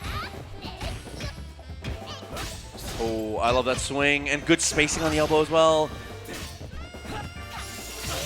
Okay, found a throw. Shadow Strike gets blocked. There's the punish. Not a ton of meter to work with, though. Okay, more than enough here. One touch will do it now. Tries to get the low after the jump over. Oh, and there it is. What a reaction there. It built up the meter for the last EX as well. Tamago 2 in a row. As we said, this is winners final, so this is going to be 3 out of 5.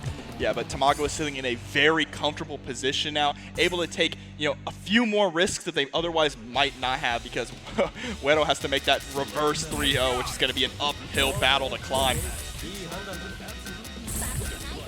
Here we go, going back to the character select. Did I hear what I think I heard? You heard Yuri? I think I did hear Yuri. You heard that. Wero bringing out the Yuri now. Okay, I mean, high-powered offense when it comes to it, finding that hit, being able to catch out meter very, very well. It's gonna put Gato on point still. I like that. I think that Gato. I am a personal believer. I think this is the best place for him for sure. He's just a character that thrives in being able to do high damage with low meter commitment. It's more about the matchup, though, right? How's he doing against Benimaru? Yeah, and Gato is also really good at bullying other characters who don't have meter. But on the flip side here, Benimaru does have a meterless reversal to deal with some of those things. Yeah, there's definitely a lot to go into it. As we said, a lot of it just comes down to playing the player at that point. So here we go. Potential set point here for Tamago. Oh, whips that DP, though. I live by it and die by it. I definitely respect it. If you're going to go for it in a game, go for it early. Let them know you're willing to rip it. Yeah, force them to respect your wake-up options here, but Wero showing no respect, just constantly going in. Finally, Tamago fighting their way here out of the corner, gets the throw. Crossed up, wasn't able to swing anything though. Wero tried to go for the throw, got close seed, still fine. Seed came out, and Tamago just going to reset the situation till the air throw. Ooh, able to get that jump in as well. Nice confirm here. Hard knockdown, tries to jump in. Great backdash though from Wero. Ooh, found the air throw again. Oh my god! It's so nice he did it twice. He had to do it to him. Here we go. Maru going to continue to try and put in the damage. Yuri has seemed to be the adjustment that we have bet on here, so we'll have to see. It's going to work out the way that he thinks, and so far it does. I love the use of the EX. Keeping this pressure up here as well. The full jump in. Crouching C hitting so deep. My brother. And a great punish there, though, with the slicer on the CD attempt. Okay. Oh, was trying to go for it. Gets the air throw. And this crouching C yet again, such a strong anti-air. But Tamago gonna go ahead and go. Oh, drops the second hit there. Oh, it doesn't matter. Still found the cross up. Not enough to kill. Spaces it out, though. Tamago just commits. This is, again, potentially the final character here in winner's bracket. And we are very close to a Benimaru OCV. Can Wero bring it back here? Tamago starting off strong, though. Okay. Got the air throw. The skies are protected. Unbelievable amount of air throws here, and sniffs out the commando from Rock. Able to stuff out the anti-air attempt as well, but jumps right into a level 1. Chip is a factor here. And there it is, chipped out with the elbow. Very nice little flip of the hair, and Rock is ready for the next opponent to come in. Hell of a comeback. Yeah, but Kula is an annoying character to deal with, right? She likes to harass you from these awkward ranges here, likes to be a little bit slippery. Didn't quite have the punish there on the guard cancel, or was able to apply the pressure though. No punish, rather, just the pressure. EX. Tatsu immediate backdash there, trying to force Wero to whip something. Tatsu lands this time, gets the full confirm. That one hit into that follow-up, so strong from Tamago, continuing to get this corner pressure, walked all the way to the wall, but is willing to concede a little space, and the second the space is given, Rock goes for the jump and his anti-air right away. Oh, goes straight into the level 1 here too. Wake up throw there from Wero. Has a lot of meter to work with, needs to capitalize with the next touch. That jump hit, Shadow Strike doesn't connect. Find it here, continuing to spend the meter. Looking for the reset, nice jump over. That was a beautiful idea for the reset, unfortunately not working out, and Wero is down to one more hit. Not quite. Pixel, anything will do it, went for the roll, little bit of panic, doesn't get the super. Jumping CD, but there it is, the EX DP to chip out Rock, and that is 3-0. Wow, what a way to end that. The scramble, dude, so nerve-wracking to see in those last-ditch situations. Both players trying to spend the meter, trying to spend whatever they have, scramble back into it. But shout-outs to Wero for showing up and representing Mexico. Congratulations, making top 8. Yeah, still going to see more. As we said, that was a winner's side, so coming out of the winner's final, still going to see more of that potentially. It looks like we're going to be headed over to the loser's side now as we continue through. Man, this tournament just keeps getting better, and I think that it can't, and it just keeps doing it. And the craziest part is, today's not even the final day. There's still so much to be played tomorrow. Oh, man, CEO continues to impress. And I've said it all weekend in all the different streams. When it comes to any major tournament, there's everything that we can say. We can tell you how great it is. We can tell you about the community, all of these things. But you have to come here and experience it yourself. There's something electric in the air, in these arenas, in just the play areas. It just is unbelievable to see. And you really have to be here yourself to really get a grip on it. Yeah, absolutely. I think we're going to take another look at our bracket here to see where we currently are. We have plenty of great matches for you coming up. Tamago sitting pretty there in grand finals. Of course, Wero down on the loser side, still able to bring this back. Just needs to win one more to get that run back against Tamago. For now, we're going to have, it looks like our first match that we're going to have set up is going to be Pako and JWong, which again, as I said, one of my most anticipated rundowns here. This is going to be crazy. Ooh, so excited to get to see, as we've said, Justin continuing to impress in multiple games over the weekend here, facing off against Pako. As I've said, I think that they have a really, it's going to be a tough style matchup here because I think that they both have, while they do play even similar characters, just their head-to-head is going to be tough. Yeah, absolutely. I mean, Justin likes to play that lame style, right? Yes. And we use lame as a term of like zoning. Really likes to keep that space away, right? 6 feet apart at all times. Yeah, I definitely say lame as a term of endearment for sure. Of course. Because I wish that I could do it. Yeah, we play Axel. Hey, come on, no, dude. I'm trying to close the gap. KOD. Come on, man. Let's see it. Both players switching up the colors, getting themselves ready to rock. I'm so excited to get to see this head-to-head face-off. Yeah, I saw that mint Elisabeth, very solid color choice.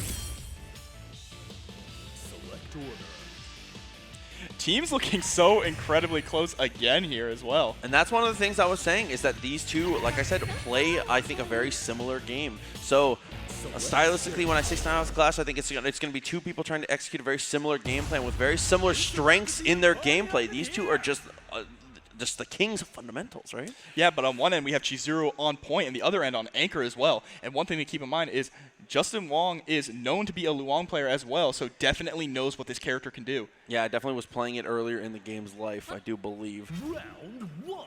Here we go. This is the losers side action, losers quarterfinals to be specific.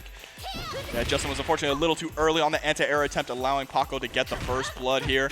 But JWong not phased at all, immediately starting that offense.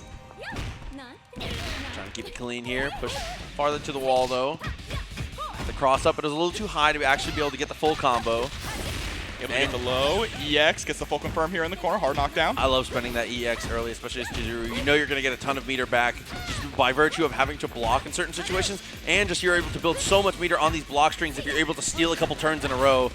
Yeah, it's a good thing to note. Chizuru is an incredibly strong battery as well to build up that meter for your other characters in the back. But as we say that, Luong is continuing to spend all this meter on guard cancels and things of that nature, and still is keeping it even. Gets the knockdown here. Goes for the overhead mix-up this time. Immediately rushes in with the 2B. Gets the confirm. This should be a dead Chizuru. Absolutely. Yeah, Pako looking very, very good early on. So we can continue that dominance here. B.Jenet, the next one in. To B.Jenet, when we see these matchups here, it seems like Luong has been kind of a tough one for her. I mean, her fireball game, her fireball is a very interesting one, but Luong can threaten from distances that makes it kind of difficult to even really access it, it feels like. Yeah, absolutely. She has those long legs and that great air approach as well. But speaking of good air approach, B.Jenet has that as well. All right, there's the CD, straight into the EX legs. Kick him up. Confirmed, dashed up afterwards. Didn't get too much of a follow-up here. Pressure continues to build. Yeah, and JWong understanding the guard meter getting very, very low. Had to swing out at some point. That was a great press. Immediately cancels into the level 1 here. Not going to be quite enough to kill. Misses the meaty fireball, jumps right into a Shatter Strike. Oh, man, using that as an anti-air, the next level stuff. Got away, got the hit, wasn't able to actually confirm. Good air-to-air. JWong in a position here to potentially close this one out, but Pako with the drop, and there's the fireball to connect. A whiff punish with the fireball as well. Ooh, had the touch, couldn't quite do it.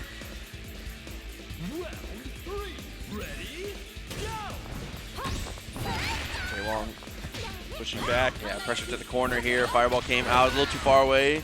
Good whip punish there from JWong, though, able to swap sides. Good throw. Pako immediately swapping sides yet again. B.Jenet's out of here now. Cross up into the 2B, able to get that touch. Elisabeth so strong in this fundamental game. And now the anchor coming out for JWong.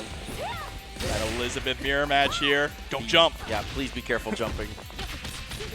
No, confirms. Just going to spend 1 meter here. Next one, potential quick activation. Oh, had the opportunity. Didn't want to spend the meter, though. If JWong is able to build up to 3 meters here, there it is, spends 1. Now, next touch will absolutely do it. You see the patience, too, from Pako. Not when you get too aggressive, and that's exactly why. Still not enough to kill. Yeah, just wants to save as much meter as possible for the future endeavors. But there, the DP whiffs was a little too close. JWong is going to continue to survive here. And you see that reel back, too, on that drop. So unfortunate there into the final round. Places there, pushed away. And both these players not allowing a lot of egregious turn stealing that we see from Chizuru very, very often. Obviously, both of them being unbelievably familiar with the character. Nice. Again, jumped over. What a way to make them reposition. Popping back, creating some space. Wants Chizuru to overextend there. Goes for that neutral jump, trying to call it something. Look at the meter, though. 4 meters already available. Pako. Oh, no, not able to get anything off of it. That was definitely, that run forward, right? You got to clean up those inputs there when you run forward. Pako on the back foot now. Justin on the verge of a pretty impressive comeback here. Continue to pressure. Pako not finding any space to be able to actually spend any of this meter. Yeah, and at the end of every block string, JWong is pretty much jumping back there just to create all that space. Does not want to be caught brawling, and it's working out to their favor so well. 20 seconds left on the clock now. Time probably not going to end up being a factor here, but the guard cancel making it even more difficult. Pako starting to feel the pressure a little bit, it looks like. See, there's the jump back again, just creating that space. Ooh, escape from the corner too. 10 seconds left now. Goes for the quick activation. Is going to try and make a stand here. Is able to get the pickup. There's the throw. Not quite enough. You need one more touch. Oh, the guard cancel. What a smart decision into the 5D. Quick activation. No! Jumps away and swings. JWong, what a comeback. Oh, and you see that reel back as well. Got to push up the glasses. Of course. All according to plan. Oh, back into the member select. And we're going to swap up the order here. Opts into the mirror match.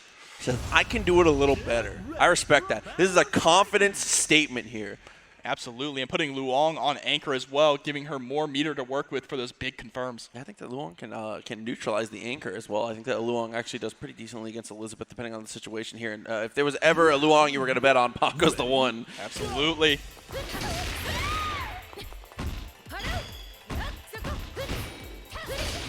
All right, but JWong being a lot more aggressive this time here. Pako finally able to escape the corner, push us back to mid-screen to play this neutral game once more. As we've said, both of them doing a really great job of being able to answer a lot of these things, not letting a lot of big turn steals happen. One of the things that happened in the recent tournaments was people not understanding how to be able to break out of the pressure from Chizuru, but as a player yourself, you understand the intricacies of this. Yeah, Chizuru's pressure can definitely make you a little dizzy figuring out which one is actually her. And the swap is paying off so far now. Pako able to win the starting mirror match. But we did see Pako was able to get ahead last time. Pako was able to put it down to Elisabeth very, very early on, and Justin was still able to get back. So JWong still in this, by no means out of it. Pako still, like you said, sitting on a very nice lead, though. Yeah, but JWong does have a lot of meter to work with here. Definitely can capitalize on the next touch if they get the chance right now, because Pako is just smothering them in the corner. Air to air, very nice. Guard cancel out to escape immediately with the backdashes, but Pako chasing it down. All the way to the level 1 super. Sealed her off, though. Got the throw. Very nice wake up. Kills most of that timer, but can't really confirm off of it. And just like that, wow, JWong turning it around immediately. Yeah, really, really important to not panic in that situation. You have the hit, but you can't confirm because you can't use your special moves. Just reset yourself, try and go for the pressure, try and leave yourself in the best situation possible. Pako, clean jump in. A little bit, like the little delay. Tossing out the orb too as a stop sign there. Very good use of Fireball for sure. D, good guard cancel.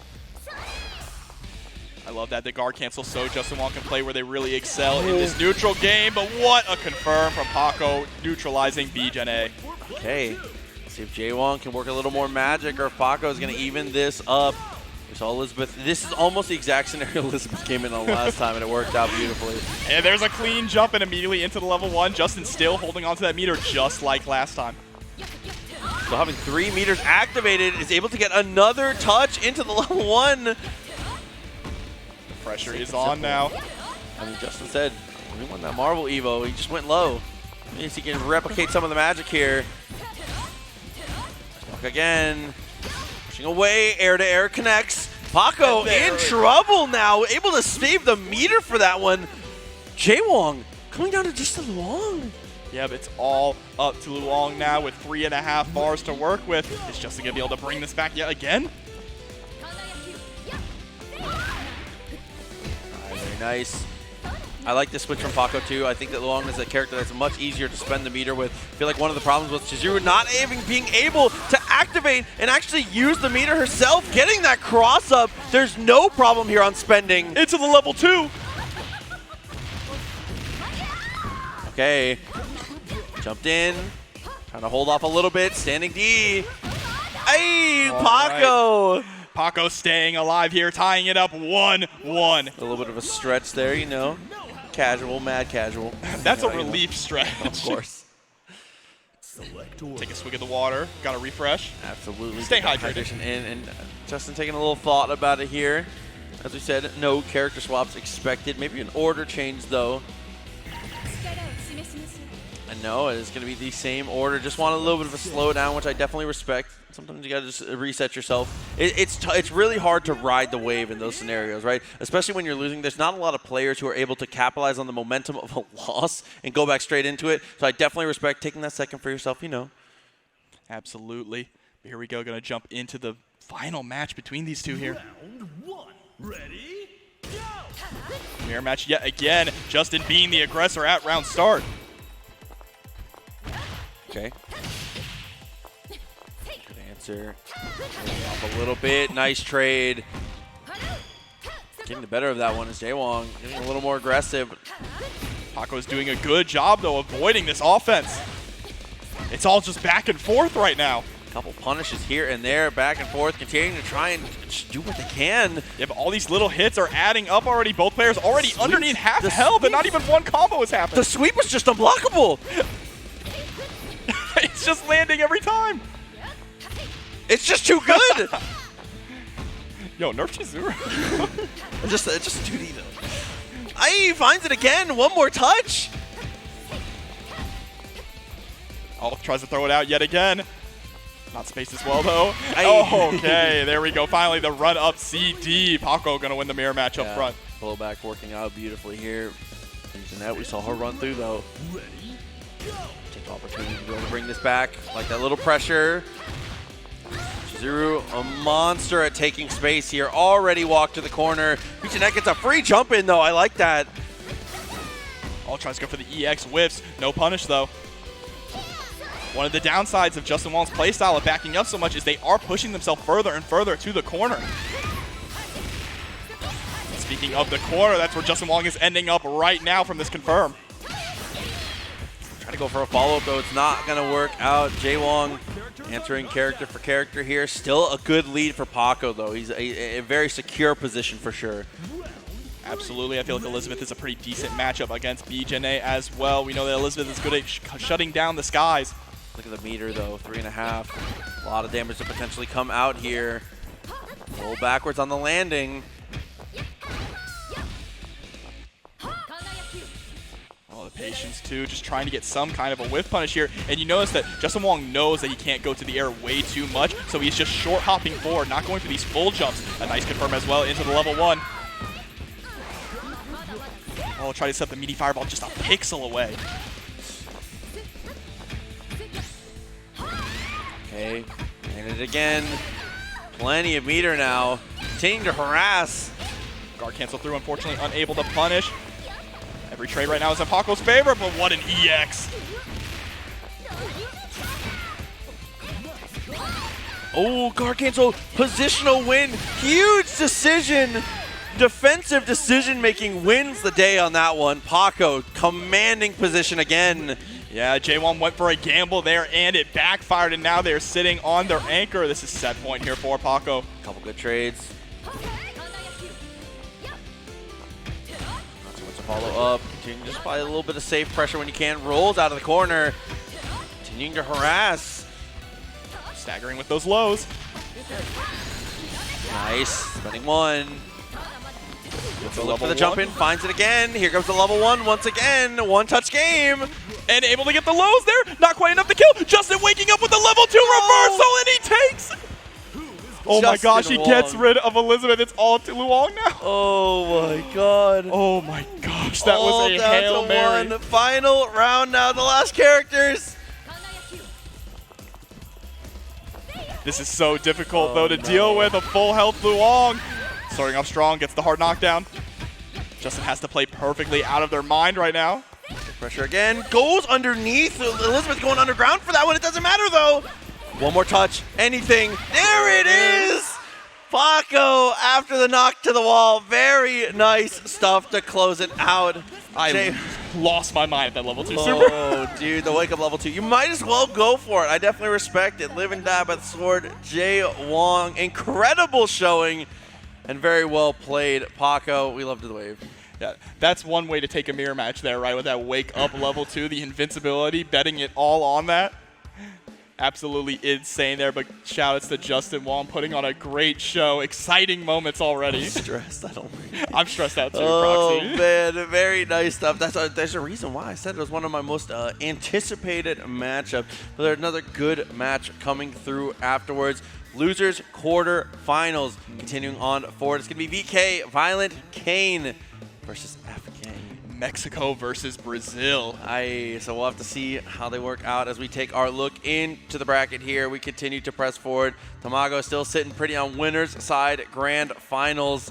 And now it all comes down to this. Basically for VK and FKang, it's winner stays. You got to continue through. It's almost like a... it's the boss rush, right? Yeah, pretty much at this point. So we'll see who is able to continue to aggress forward and who is going to be on their way to the pool. Yeah, can you believe we are already halfway through our top 8? We are more than halfway through, almost at the end, just a few more matches to go. It is absolutely unreal. KOF has continued to deliver, and man, all of these top 8s have continued to deliver from Grand Blue to Dragon Ball.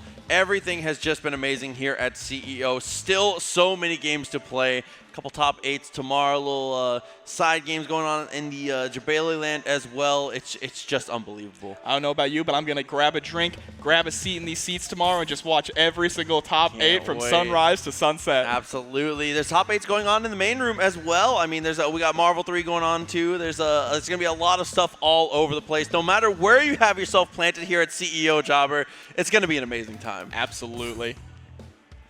But I mean, as far as it goes, we are glad you all chose to plant it here with us in the arena, continuing to push forward for King of Fighters 15, and to everybody at home as well. We hope you are enjoying the action as much as we are, because man, it's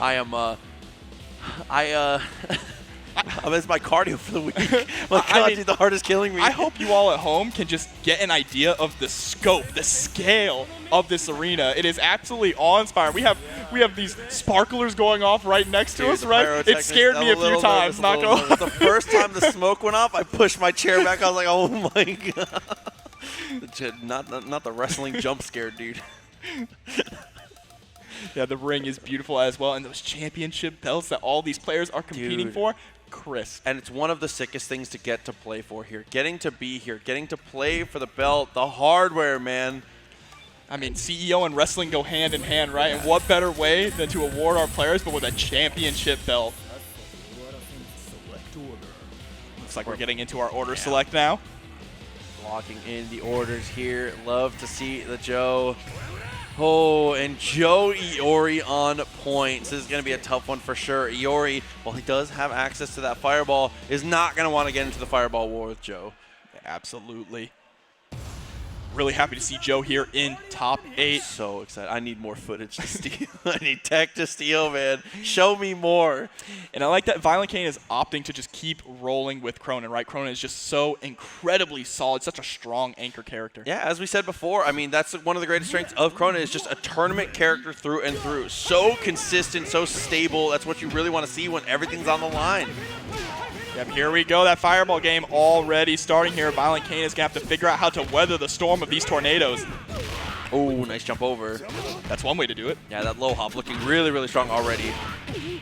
Yeah, again, nice little pickup there. Gets the reset. Ooh, with a slide. Cheeky stuff going underground to be able to get underneath that. Getting out of the corner here. Neutral hop too, just kind of playing this fireball war as well. These jump-ins have been immaculate so far from ViolentKain. Ooh, I think that meant to be a hop though. That full jump actually relieves a lot of the pressure, but it doesn't matter. VK continues to shine. Just needs one more touch, tries to go for the throw there. And there we go, yet another hop right over the fireball. Yeah, I mean, that is the best way for Iori to interact with that, being able to throw fireballs here and there, build some meter, and just get aggressive. Those hops are so strong over the fireballs. Yeah, especially in this recent patch where they buffed those hops over the fireballs, right? But now has to deal with this Chizuru. Her throw is so disrespectful, bro. So many Chizurus in top 8, you love to see it. Okay, I love the roll. It spends the EX, though, is able to stop that forward movement. Sealed out. Trying to chase down here. Able to get the confirm. Absolutely. Goodbye, Iori.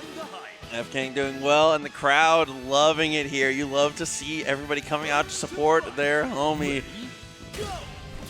Rock Howard coming in, though, with a lot of meter on deck. There's the sweep. God, what a sweep there. Not what you normally see from Rock, just sticking that out. The 2D so strong. Yeah, Rock is normally a lot more jumpy, right? Likes to go in the air for that JD.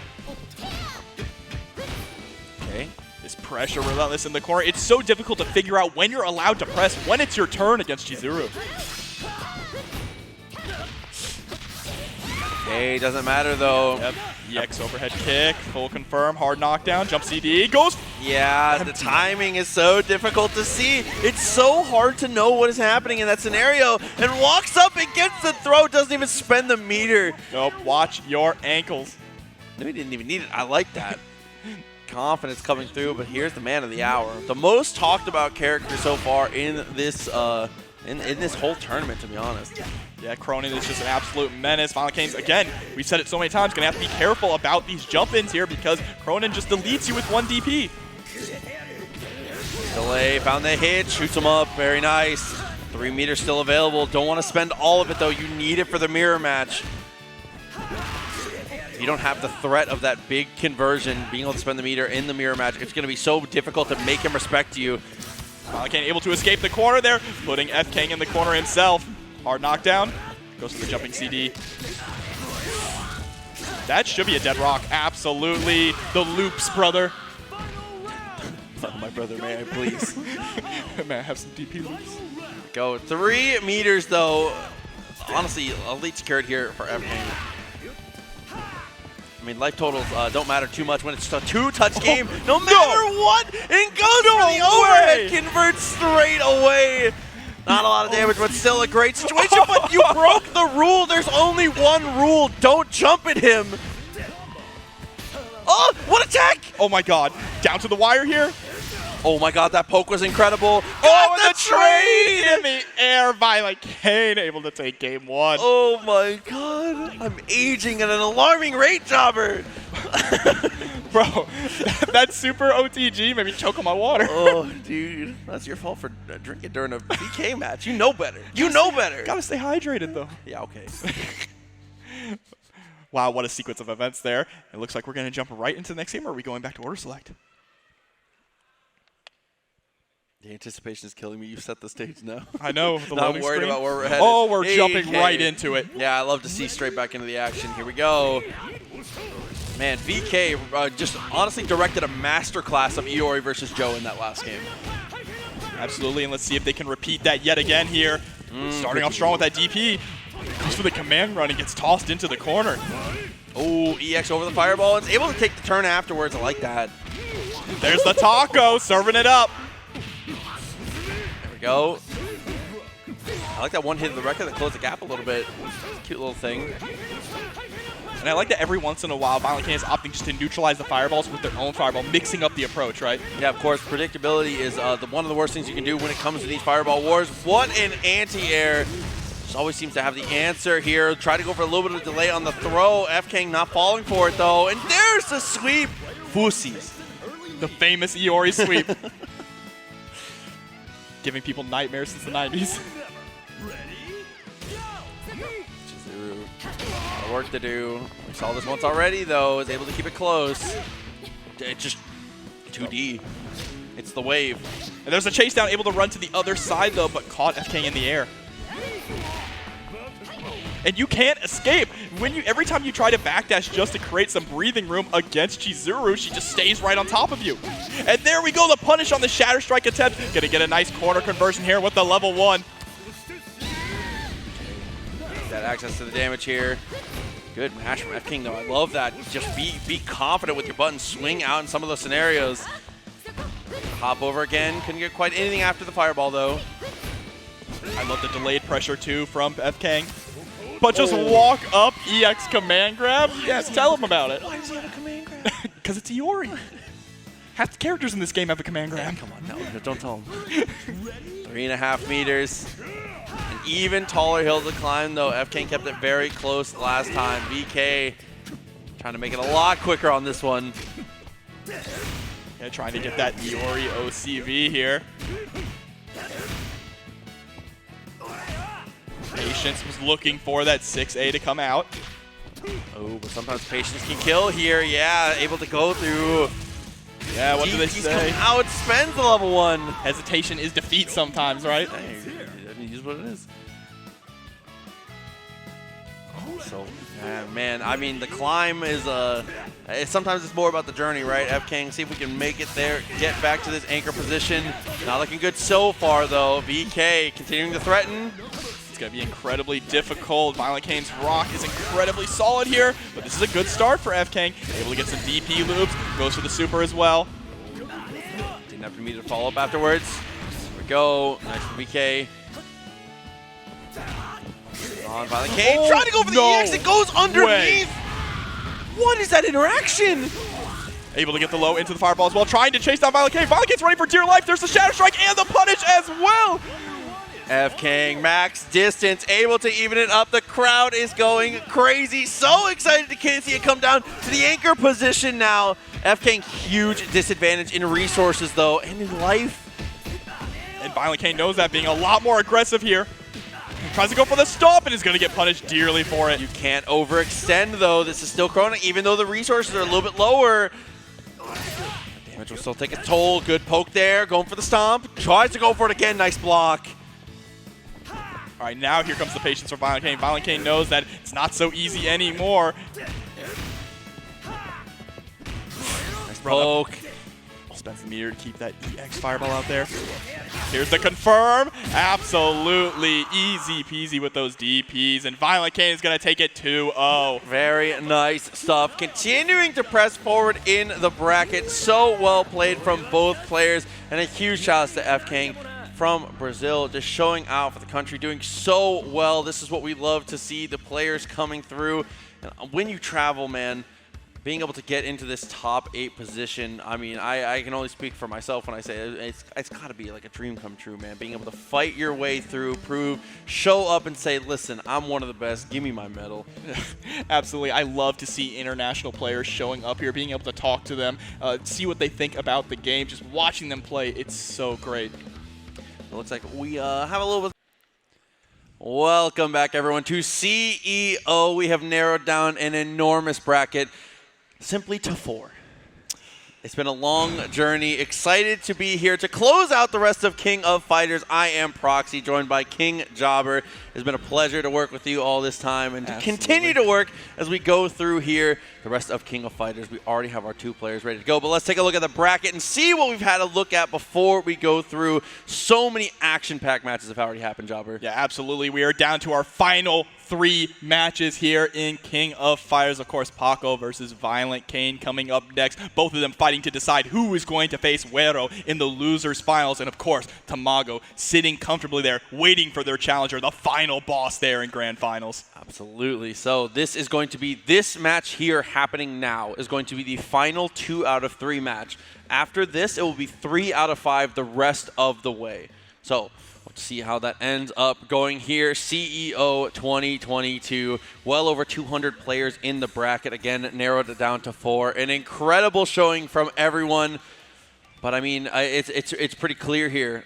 These are 4 names that no one would be surprised to hear them in top 4 of any tournament anywhere on the whole damn planet, Jobber. Absolutely. This is the pinnacle of King of Fighters competition here.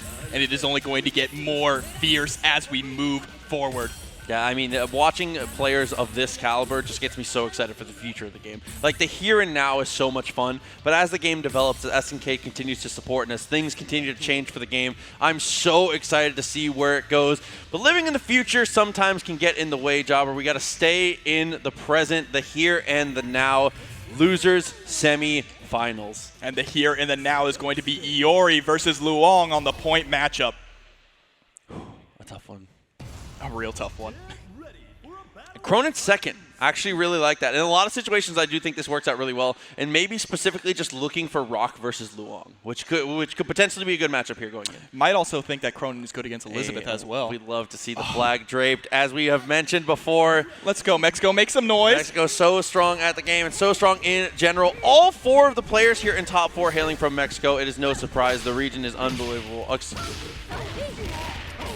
Here we go, getting the knockdown into the corner. Not the knockdown, but the rollback in there. Okay, corner swapped up yet again. Oh, the patience there going for the sweet punish. I love that little delay. Continuing to go through. Spends the EX though. Not going to spend too much afterwards. Nice pressure into the cross-up. Goes for the secondary mix-up. VK's defense holds up, but for how long? I love that too, though. You're taking back the corner to make sure you don't lose that positioning. Incredibly important there. Able to pick up after the counter hit in the air. Goes for the OTG grab as well. Oh, the command throw. Finds it out. EX. Are we going to be able to go for a side switch? No, it's just going to continue to pressure and looks for the command throw, while Pako is so ahead of the game with the backdash. Yeah, you fool me once, shame on you, right? Not going to get fooled a second time with that command throw. I said, can't get fooled again. Here we go. It's that mid Krohnen that we were talking about, right? It's going to be an interesting decision to see why ViolentKain actually opted to go this route.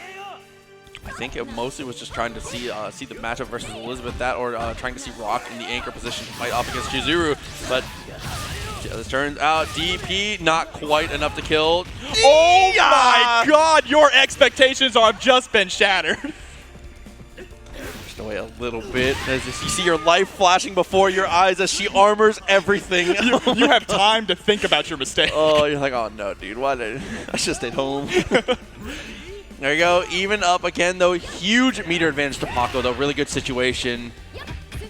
Elisabeth has been applying an unbelievable amount of pressure in so many different situations here. Oh, trying to go for the Shadow Strike yet again, doesn't work out this time. Yup, level 1. Show me something else. No, don't jump. The rule against both these characters, it's so scary.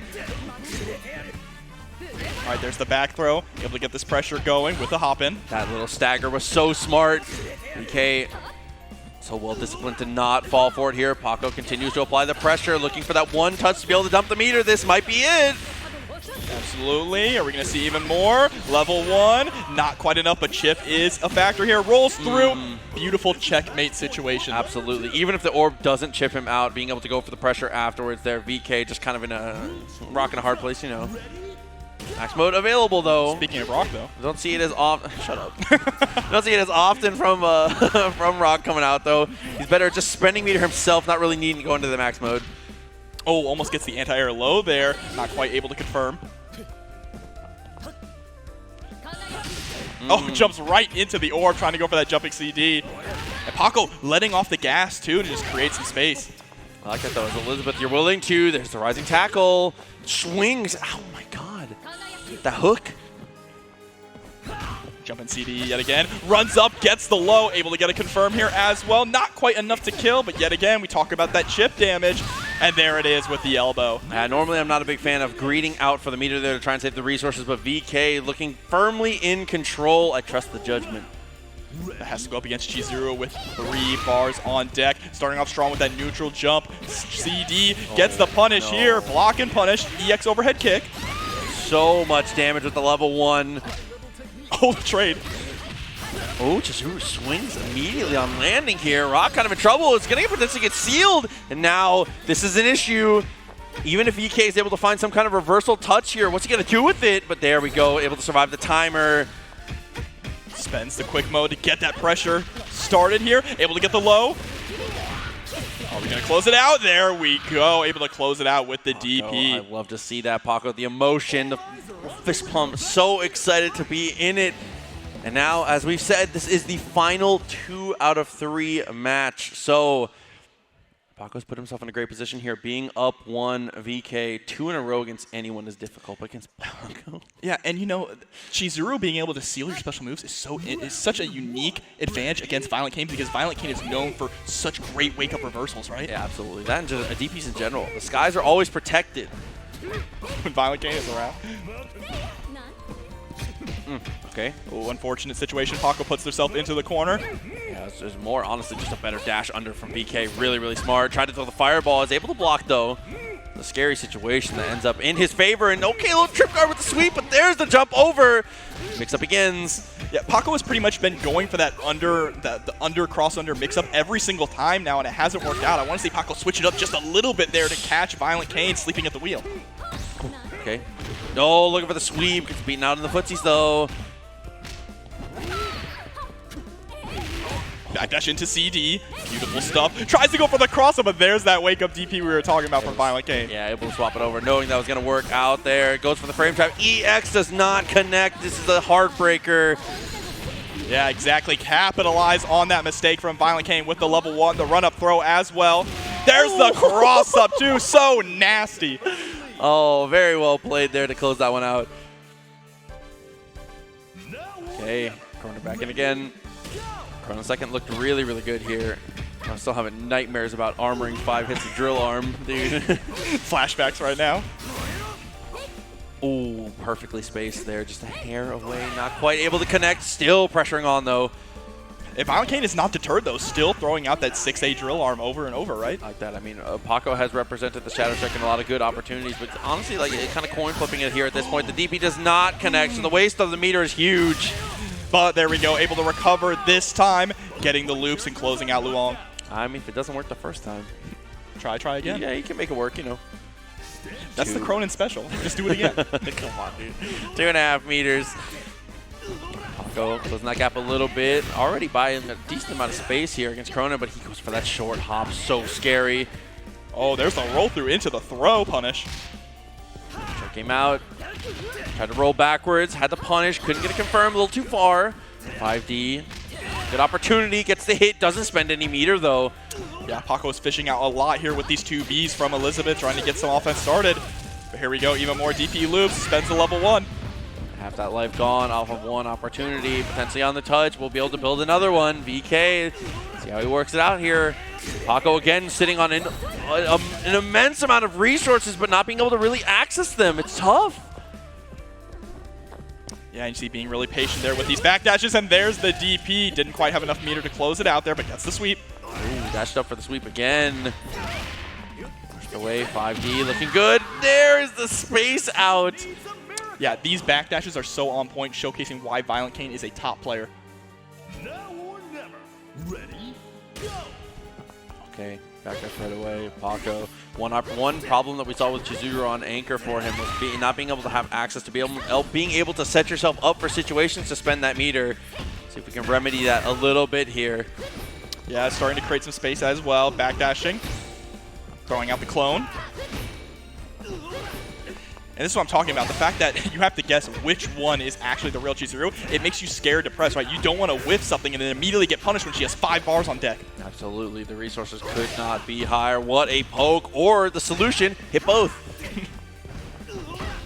ViolentKain being a little aggressive here with these jump-ins. What a poke. And just immediately with the reversal into the level 1, a clean 40%. There's the throw. Max meter still available. Pako not been able to spend any of it and is not going to need to here. It's going to go into the Rock matchup with the max possible resources here. VK only sitting on a bar, almost 2. Yeah, but the problem here is that Pako is sitting at half health with Chizuru. Only 24 seconds were left on that clock here. ViolentKain just needs really 1 or 2 more touches to close this out. I love this activation here, just trying to get aggressive here, trying to use the meter where you can. They go for the Shadow Strike in the middle here. Nice jump over the command throw. Oh, and there's the Shatter Strike into the level 1, just enough to close that out. Ooh. Evening it up. It's so difficult, so hard to call here. Order select is going to be called. We're about to play some 5D chess, Jobber. Figure it out and see where we end up with these characters. Any idea of what they might decide?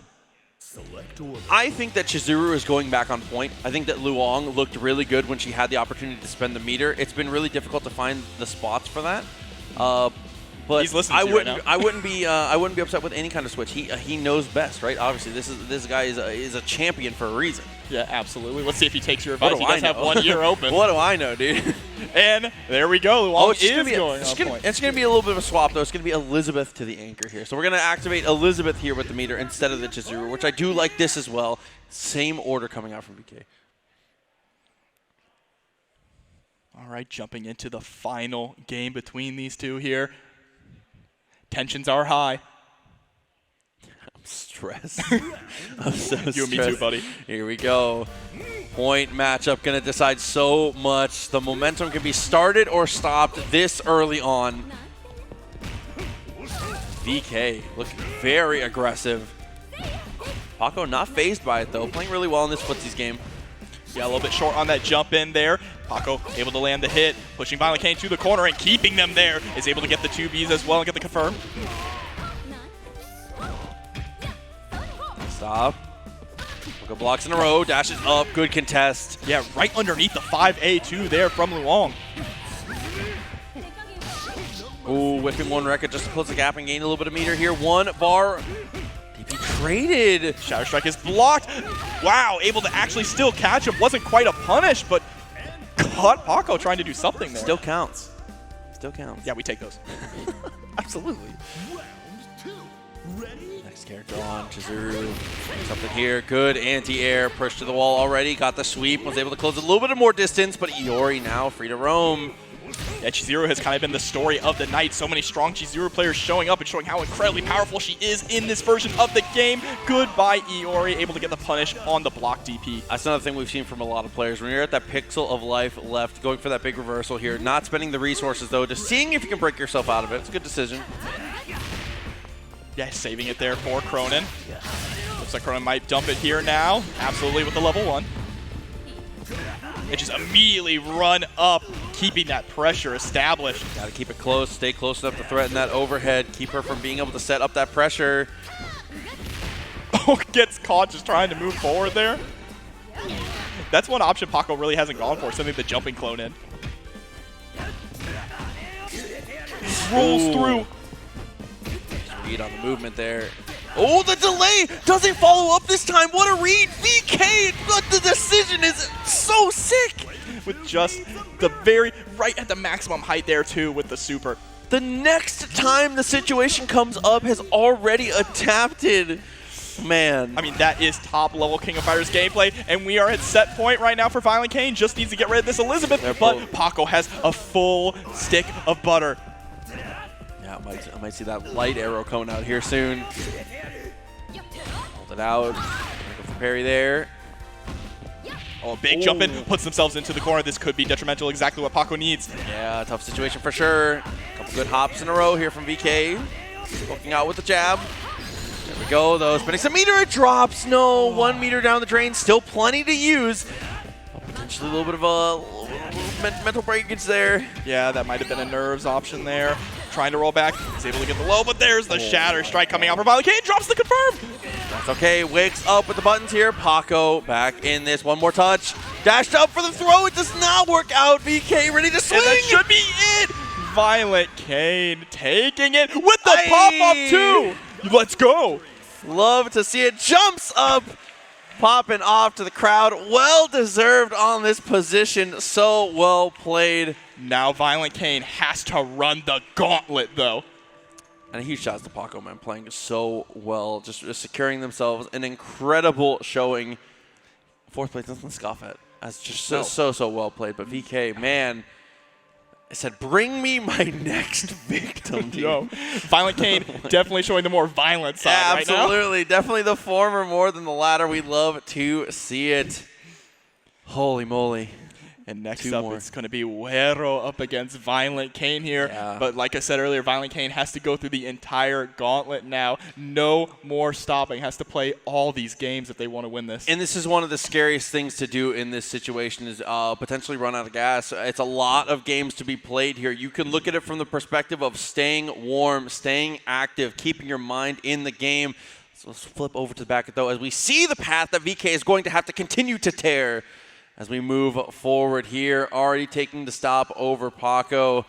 Man, this would be a hell of a run. FKang, Pako, and Wero in a row to face Tamago. This would be a run for the ages for sure. Absolutely, an absolutely legendary moment here at CEO. Let's see if ViolentKain is up to the task to be able to do it. Man, has to get through Wero first. Dude, if there was ever a place for a legendary moment to be written here, they write themselves, man. The CEO just working out wonderfully. Listen, Proxy, you saw that pop off there just beating Pako. Imagine if he wins the entire tournament, the kind of pop off we're going to see. Somebody is getting tombstone pile driver. You're right in the ring. You all need to evacuate. Tamago, run. Let's see it, though. Very excited to see how this goes. 3 out of 5 the rest of the way here. Wero, Look VK. how focused ViolentKain is right now. Dude, I love that. Oh, nope, we broke it. Okay, here we go. Losers finals. Setting ourselves up for the potential grandstand of grand finals here. 1 match to go. It is 3 out of 5 the rest of the way through. Here we go immediately with the jump in. Gato starting off strong. Love to see that early answer coming through. Oh my god, 5B. Yeah, the little toe tap. I've heard from people that, Gato, one of the weaknesses is potentially unmetered anti-airs, but man, that foot, thing kind of nasty. There we go, the command grab. Able to get a nice little combo here. Backing up, jumping right in with the CD. Trying to go for another command grab. Doesn't work the second time, but gets the punish here off the EX palm. Same side, twice in a row, nice blocks. Swinging a lot in mid-range here. Both of them trying to rep the buttons here. Puts them down for the crumple. What'd you sweep? Very nice. Hey, what a bait and gets the punish. Not quite enough to kill, though. Chases down, and again, just with the tippy tap of the toe, able to close that out. Yo, and the trumpet's going wild in the VK is background. jamming to the music, too. He's bobbing the head. We love to see it. The music power-up is real. The back dash is there. Good. Oh, my God. The jump back air to air. Jump forward. Into the corner. This should be a dead Gato here. Has to spend the level 1. I like how late that super comes out, though, having plenty of time to recognize if you're actually going to need it. Really, really nice. Oh, yeah. Easy confirms there. And now having to go up against Wero's Iori here. Let's check. Hop over the fireball. Yeah, continue to rep that option. To get the hit off the punish. 2 DPs. Spends level 1, half the life. No more meter, though, for ViolentKain. Has to build it all back up again. DP in the corner is going to get the hard knockdown. Wow, actually tries to go for the whiff punish there. A little too high on the jump. Yeah, not spending any meter off of that. That dash backwards. Oh my god, what a cross up. You never expect the opponent to put themselves in the corner like that. Such a good cross up. And the roll forward wake up DP, though, from Krohnen. That reversal, really, really good decision again. The hit, follows up. EX is going to take the kill. Down to the rock. See if we can end up with the mirror match. And ViolentKain is still vibing to that music as well. Just having a good time out here. Good time's about to end here, closing that gap. Oh, backdash there on the reversal attempt. Oh, and there we go with the EX parry. Going all the way into the corner. Hard knockdown with the safe jump. Oh my god, dude, what a match there. I love the chat. It ended up going in the way of VK, but I love that 2B from Iori. Dude, Wero, what a good press. Yeah, no fear, right? Saying, I am willing to press on my wake up. Now, huge meter advantage coming out early on.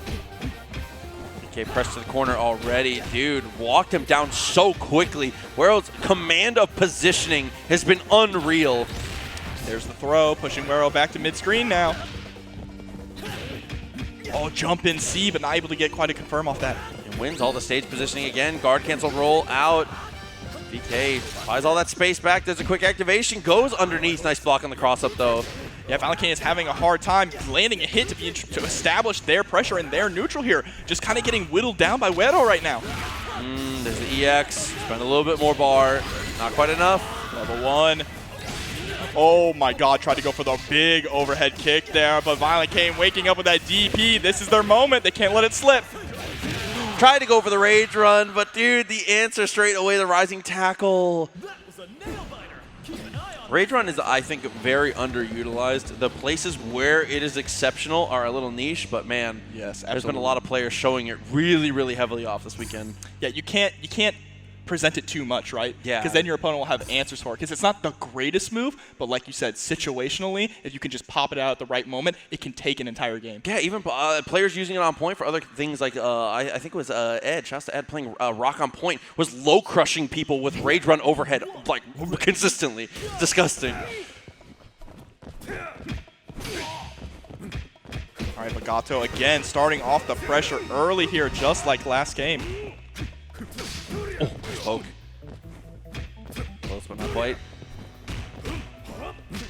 Again, just harassing the guard gauge here, nickel and dime. Yeah, ViolentKain just trying to get some breathing room here. Wero not allowing it. There's a sweep. Tries to rush down. Isn't able to catch the rollback.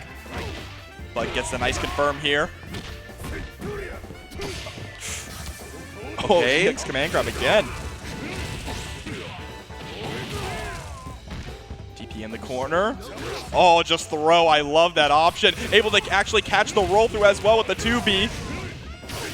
Oh, what a counter hit though, able to swing! Wero is not afraid to just wake up with a button and say, your pressure is not real, sir. Yeah, honestly, the places that he's been contesting are just unbelievable. Continuing to just find all these gaps. And sometimes it's not even just finding a gap, it's just brute forcing your way through. And there's the DP yet again. Gato is out of here. Once again, has to spend the level 1, unfortunately, going into the next round with no meter on deck. But that's all right. Krohnen can work without it.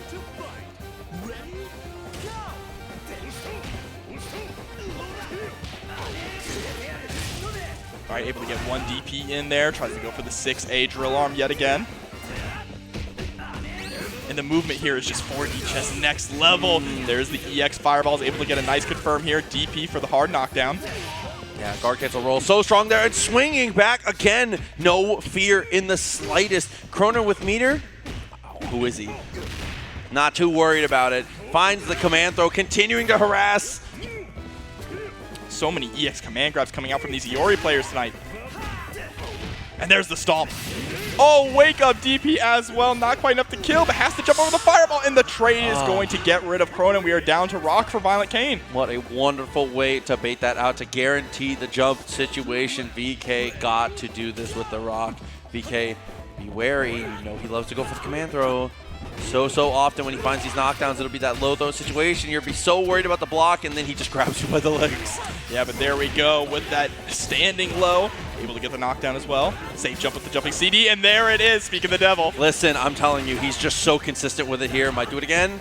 No, tries to go for it this time. Tries to catch the jump out, and it is going to work out. Very nice stuff. And we are down to the rock mirror match yet again. Both of them trying to cook here, find out who is the head chef. You're about to make me spit out my water. Yeah. Nice. Closing the gap. Love that 2B. Gets the hit. Spends some meter. EX overhead kick. Actually going for a spicy combo here. A little saucy. 2C. The high-low guard cancel. Yeah, break yourself out of that scenario. Gets underneath. The low profile is unreal. Just built up one bar. Is able to close it out. That's 2-0 right now for Wero. threatening to send ViolentKain home and stop this momentum early. I think we might see member select. I think we might see VK try to opt out of the rock mirror. It's been very consistently a bit one out here. Might want to go rock second and Krohnen on the anchor position here potentially. Are we going to see Kyo? Yes, we are. So maybe Kyo is going to be the swap here. So yeah, that's just going to be, we're just going to boot rock. Yeah, just bring it back to the classic team here, right? Save Terry. No, you know Terry's old. We're Krohnen now. He's old and busted. Krohnen's the new hotness. New hotness. Thinking about the order selection though here. Gonna put Krohnen on point. Okay, interesting decision. Okay, I mean, I like this. DP against Gato? Yeah, I do. If you're gonna try and press on me, I might as well press the the highest reward DP in return, right? And Gato is known to jump a lot. Of course. He's demon flipping around, right? Yeah, absolutely. Just burn him out of the sky. Just showing off those 4,000 years of Chinese martial arts. Round 1. Ready? Go! Okay. Nice stop there. That drill arm immediately goes in for punish.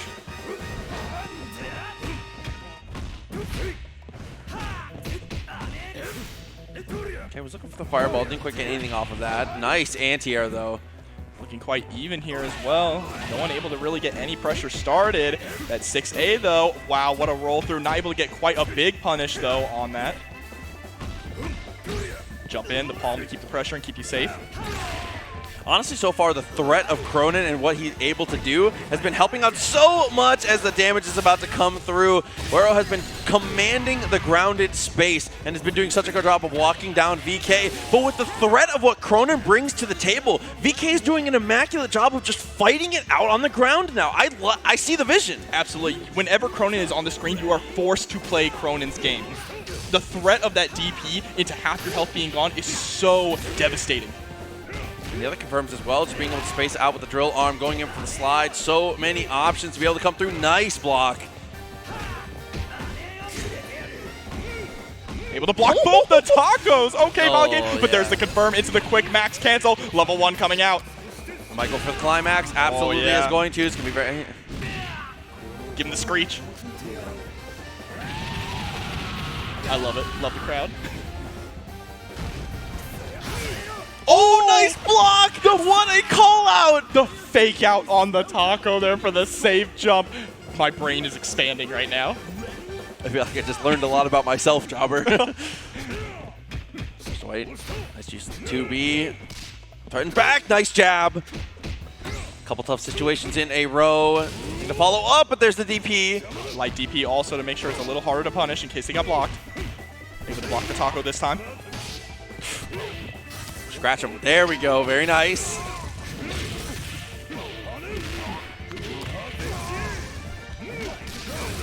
And there's the low into the full confirm. All right. ViolentKain looking clean now here, trying to get a point on the board.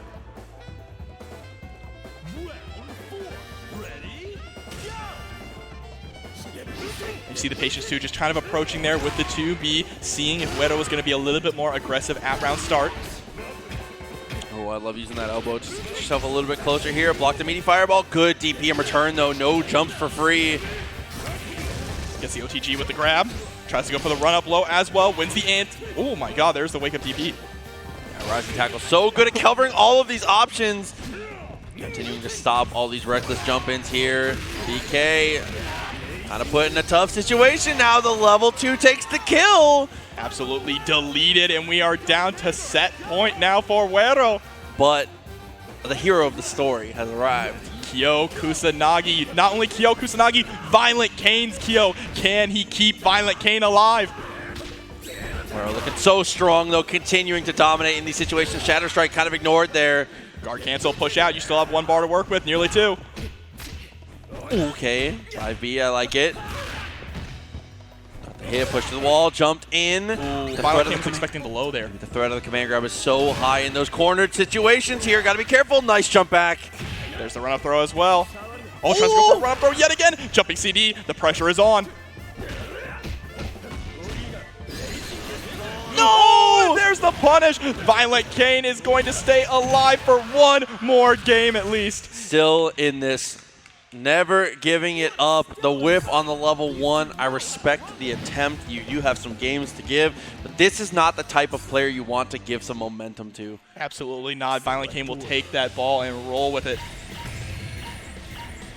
Back to the chessboard here with our order select. It really feels like that, doesn't it? Absolutely. Oh, we swapped it up a little bit. It's going to be Iori on point now. Wants to get Gato out of that Krohnen situation. I know that ViolentKain does feel like Kyo versus Gato is a really bad matchup for Kyo, so maybe putting Gato on the middle point is also just in case they run into each other, right? Gato can stay alive a little bit longer to deal with that Kyo if it comes to it.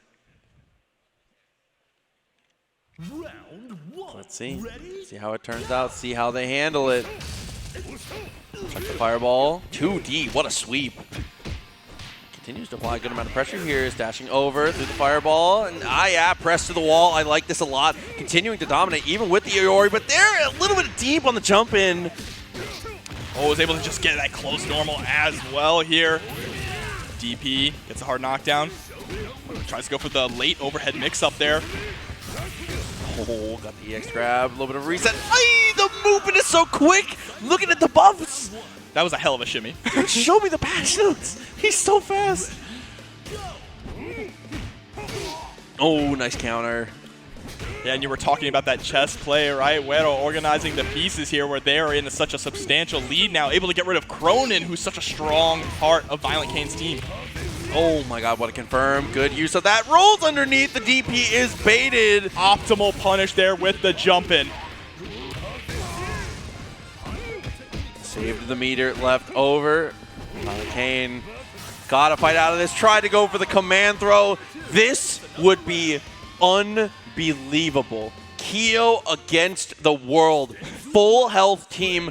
Full resources, potentially the final character of the tournament here for VK. Let's see if ViolentKain is able to do it here. Has a lot of bar to work with. And we get the fated duel between Kyo and Iori. Sensor there, sweep, here we go. That's a start. Level 1, good amount of damage here. Runs up, tries to establish the low pressure. There's the rollback on the last hit of the Rekka. Already pre-adapted to that attempt at the secondary Rekka frame trap there. So impressive for them to know each other so well, but that's a big punish. Okay. Oh my god, able to pick up too with the rest of the hits of those Rekkas. Backing forward to try and force ViolentKain to whiff something. Moving back and forth so quick. No one wanted to give an inch. Wero, you're not afraid of the clock going low here.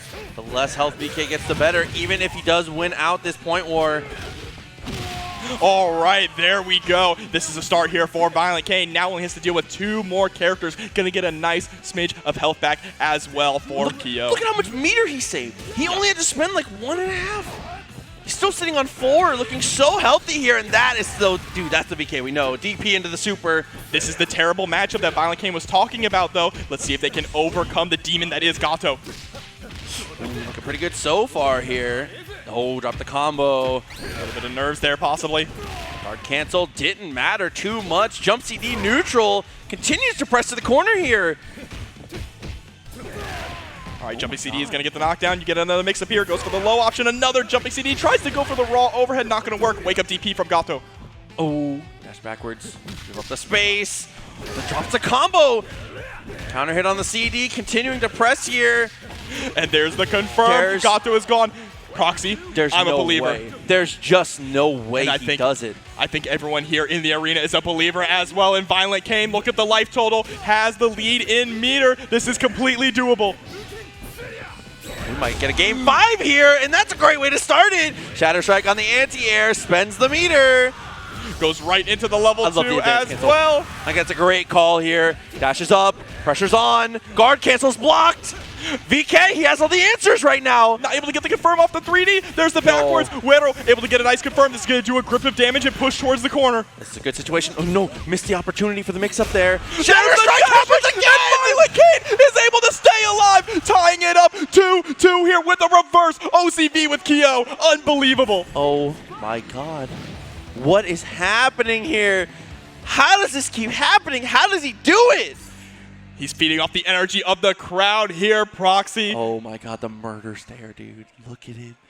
Oh my god, dude. KOF and CEO, could it get any better? If I'm Wero right now, I'm shook. No, I am shook no, after but their this is first where you OCP. find out what champions are made out of. Hell of a comeback there from VK, but how Wero responds is going to be huge here. Final game of Losers Finals. Already cracking here. DP to answer. Immediately there with another DP loop.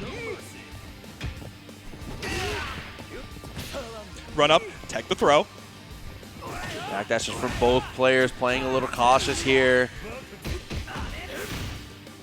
I like that. Doing the fireball ender when there's no meter to be able to go for the roll cancel.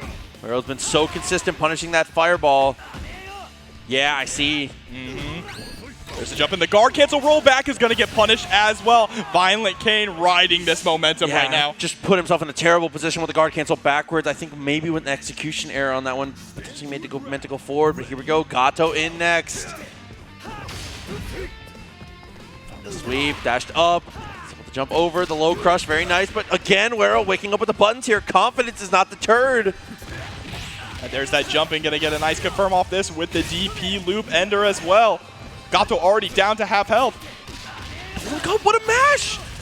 Oh my god, yet another DP loop on deck. Gato is in dire straits here. Tries to throw out that Shatter Strike, but it doesn't work out. 6A is going to land, and then ViolentKain is going to get tossed back to mid-screen, and the DP! Don't you try to cross me up. This is my game, says ViolentKain. Orbital hitbox there. Wero and is in a huge amount of trouble. Rock, we've seen it happen once.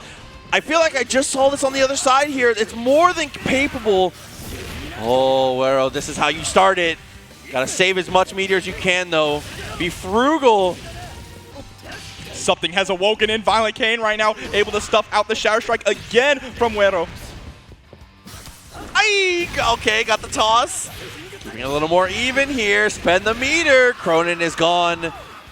Now, Do you believe in the back-to-back chart? Do you believe in Miracle Chopper? Wero is looking for that reverse OCV now. If he pulls it off, it's going to be absolutely insane.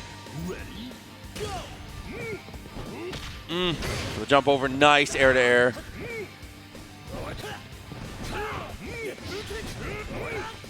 Just trying to establish his fireball game, doesn't want to overcommit. ViolentKain moving in, EXDP chasing down as well.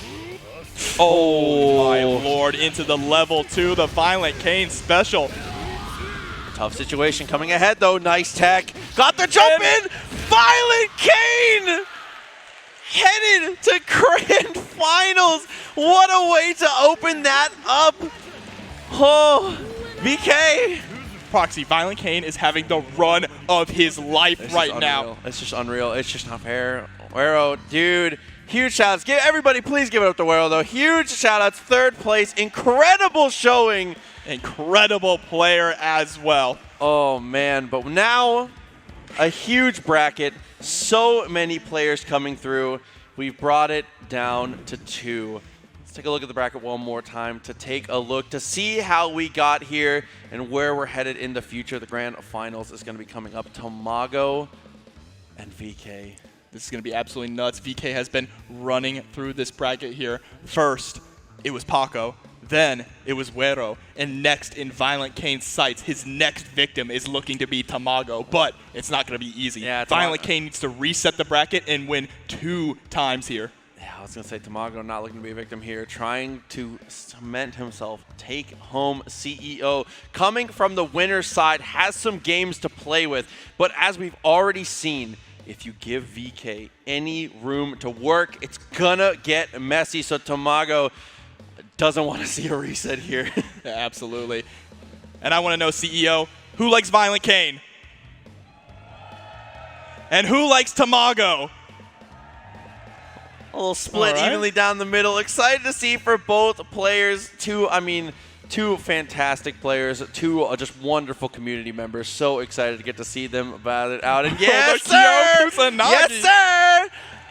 Oh my God, it just works out. The hero of the story. We love to see it, VK, and just Tamago, both these players, everybody in the top 8, everybody in the KOF community, man. As someone who joined the community fairly recently, getting to see all these players, getting to meet everyone, the most welcoming community I think I've ever been a part of, man. Well, just Absolutely. KOF is It's really something special, honestly. It is blown my mind how good it has been to be involved in this and to get to be involved with this at all. So I want to say thank you specifically from myself, and I know from everybody here at the tournament, to everybody involved in this KOF tournament this weekend. Guys, thank you so much.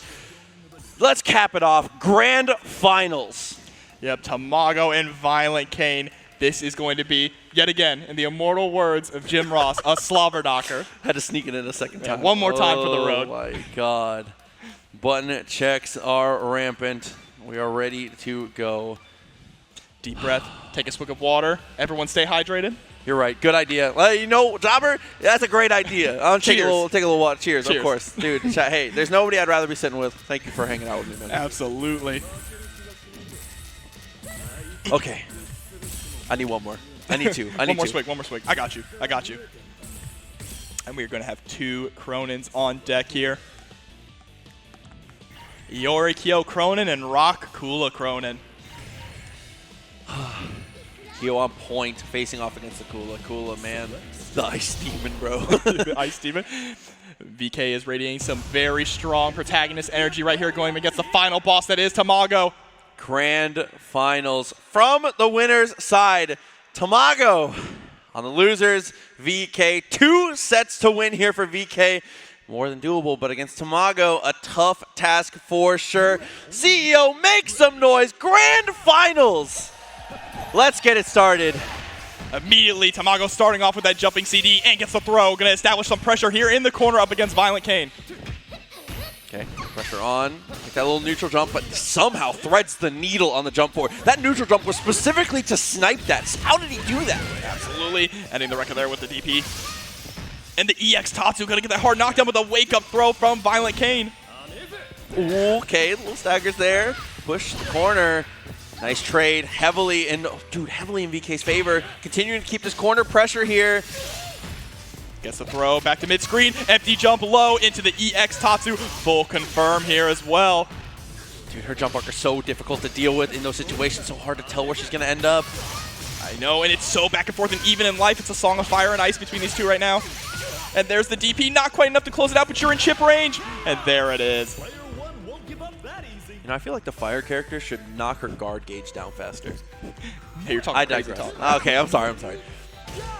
There's too many fire characters in this game. Yeah, you're right. Iori, the next one up. Nice little trade there. Not working out too well. Tamago. Let's see if we can get some extra credit on the board. Good DP. I love the reversals early in the set. Speaking of reversals early in the set. Yeah, VK is the king of reversals, and there's the taco to get rid of Kula as well. Telling Kula she needs to chill out a little bit. Hey, come on, man. Back up. Rock Howard. Catching early, trying to go for the CD here. Keep it patient. You know that VK is so explosive with the Iori. Those jump CDs just establishing all that pressure. Is able to get the hit, but doesn't get the confirm. That's going to allow Tamago a chance to escape here. Yeah, VK sitting on max meter here, so not really gaining anything from even getting comboed here. Wakes up with the jump backwards, but can't escape the pressure. I love that chase down. Tamago has sniffed out that ViolentKain really likes to move back after those kind of situations. Oh, I like the idea. The idea was wonderful. I see the vision. Not quite working out, though. Good poke. And then what a jump in, Tamago! Oh, shout out to Max Powers, the third commentator. But look at... Oh, no. The most scary thing you can see is Krohnen, and the bar at the bottom is just yellow. How do you approach a Krohnen holding down back with 5 bars? You run. Said time him out. Nice tech. Ooh, able to get that 2B. It's a good trade as well. Get a lot. There's the DP. You got to be careful about how you jump in. The spacing for ViolentKain. Gonna play some time crisis here as well. He said take the shot. Oh my God. Down to the anchors here on our very first match of top 8. And it's the Krohnen mirror match. Red versus blue. I got the throw. He said that's illegal. There's the stomp. Oh. Nice answer. The slide doesn't go for anything afterwards. Both of them very cautious of the guard cancels here. They've both been so on point with the guard cancel rolls to punish those fireballs. ViolentKain now starting to approach, going in with the slide, immediately backing off, doesn't want to overextend, runs right into the DP though. And there's the level 2. The gunshot gonna be enough to close it out. Tamago up 1. It hurts. Bro, I felt that in my gut. Oh, yeah, and I like the little nod. He said, okay, we're still in it. Damn, game 1. That felt very fast compared to a lot of our other games. Absolutely.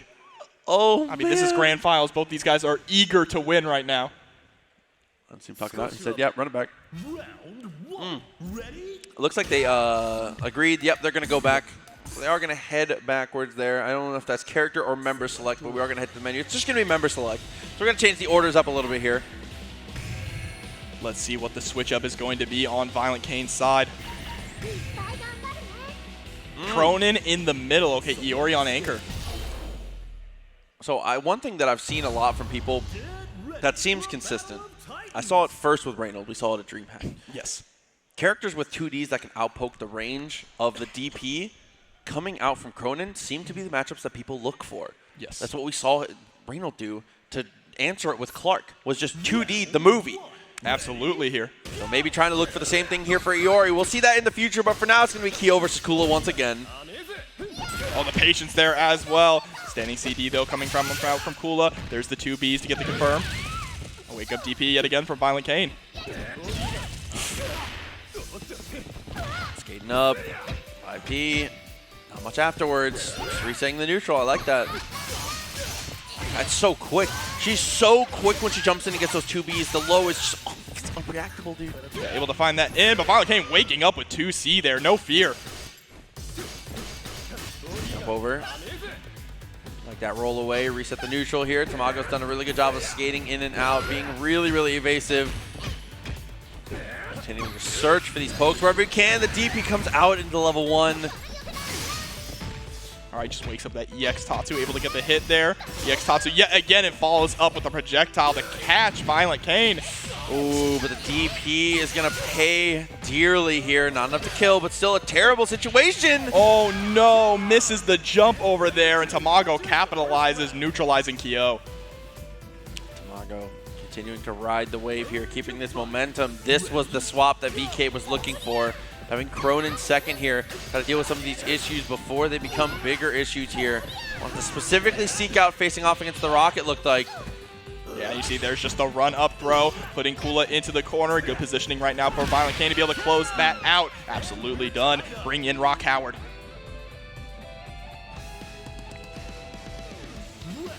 Here we go. Let's see what VK has learned and what we have scouted out here. This is the matchup that he was looking for, and so far, Rock taking it down here. Yeah, able to get those confirms off the shorts as well. There's the hard knockdown, goes for the jumping CD, keeps the pressure in the corner. There's that haymaker you're talking about, Proxy. Got the throw. Back to the mid-screen, dashes up. Good tech. Ooh, and the neutral up. CD gets the command throw. That is a kill for sure. Tamago, if he can get through Iori, he's on tournament point. Yeah, it's going to have to be a reverse 3-0 from ViolentKain yet again to be able to bring this. Potentially, though. VK, still plenty of resources. Might be able to make this up. If anyone can do it, Iori and VK can.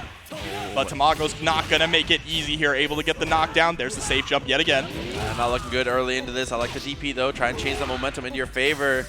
Sometimes a little gust of wind can make all the difference with where you're sailing here. Dashes up with a close C. It's not quite there. And a better anti-air. Tamago really honestly looking so in control here. Able to get that command throw yet again into the EX overhead kick. Moves forward for that safe jump. Goes for the low, but ViolentKain was ready for it. It's like the first person that's blocked that all weekend. Okay. Dash up is good. 2C is better. That is going to be it. Absolutely. That is Tamago locking down 2 games. Tournament point. And the really unfortunate part there is ViolentKain died with 5 bars as well. Didn't even get an opportunity to spend it even defensively there with the guard cancels. VK is headed to character select now. What's on the menu? What seems to be the answer here? Bring out Terry. Okay, no, looks like switching to Rock, so it's going to be Rock instead of the Iori. This is going to be the final stand here. What's the order going to be, though? Yeah, I think this is nice. I think this is good. Kula versus Kyo ended up not going his way in the end there on that last one, so I think a little bit change of pace with the Rock. Rock is so solid on point, being able to threaten a lot of things that Kula wants to do with. I think they function so well in the same range, so kind of challenging him to that a mirror match of sorts. Right? Yeah, I agree, but ViolentKain has gone through a hell of a gauntlet so far in this top 8. This is their last shot to keep themselves alive. Wero is one game, or Tamago is one game away from winning the tournament. Got the throw, pressure's back on. Okay, nice use of the ice breath there, continuing to pressure. Oh, and the DP all the way back to the wall now. Putting that pressure on as well, but the jump back CD working so well here for Tamago. Okay. Nice use of combo there. Good damage. 1 meter still available here. Tamago finds the hit. EX Tatsu closes it out. Rock was not the answer. Nearly a perfect there for Kula as well. She's going to have full health here going up against Kyo. The mountain just gets taller and taller for ViolentKain right now. Tamago on a roll. Slide. Oh no, with the Shatter Strike. Couldn't get too much of a combo off of it either way though. Still, this positioning advantage potentially enough here. Got the jump in. There's the red kick. We got those juggles with the pickup as well. Nice tech. Tamago is so ready for every single one of those throw attempts from ViolentKain. Okay. Oh my god, that's so terrifying. You know, just buffering that in there. Just go ahead and make a move. I dare you. Got the reversal. Got the throw again. Jump in harassing with that 2B. Trade out, trying to run away a little bit here. Goes for the EX Tatsu. Oh my god, what a cross up! EX red kick. This should be enough to close it out. Now it's got to be Kyo up against Rock. 23 seconds on the clock. ViolentKain is going to get a tiny bit of health back here. Just slightly over half. And the buffering, too, from Tamago. Constantly buffering in. Of course, the jiggle. You got to let him know. You got to stay ready here. Good check twice in a row. They both connect. Tamago's going to spend the level 2. Absolutely is. VK, potentially the final character of the tournament for him. Tamago might clutch the 3-0. Tournament point. ViolentKain needs to dig deep to be able to bring this back. Armor's good. 4.5 meters. Like these little staggers, trying to be respectful of the DP. You know that reversal has the potential to change the game. Absolutely, and you see Tamago's in no rush to be too aggressive here. Just harassing with these 2As. Nice jump in. Oh, doesn't get too much off of it though. Continuing to pressure the defense from Tamago, immaculate. 5 bars on ViolentKain's side. He's going to be able to cash out very big if they can get a good hit. Yeah, potentially he'll do it here. Gotta be careful. Nice jump over. Fireball game, not a care in the world. With the gun as well. Give him the shot. Just needs one more confirmed to get rid of Rock. What an answer though from Tamago. Not a lot of meter here. 2 touch games still for Tamago, depending on the touches. And you know Tamago is going to try to run this clock down as much as possible to neutralize the amount of health that Krohnen can get back. And at this point, if you're not confident in being able to secure the win, yeah, save the meter where you can. So now, life totals very similar, 2 meters each. Krohnen, This could be it.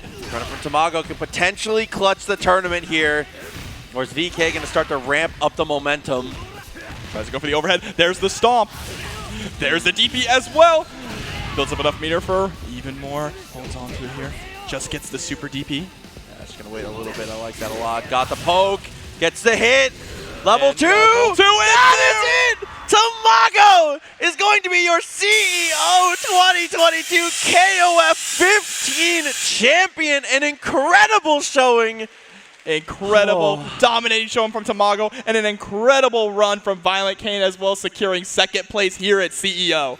Dude, CEO, please make some noise for your top 2. Both players dominant all weekend. Well-deserved praise from everyone. And Tamago, see, shaking the flag. You love to see it.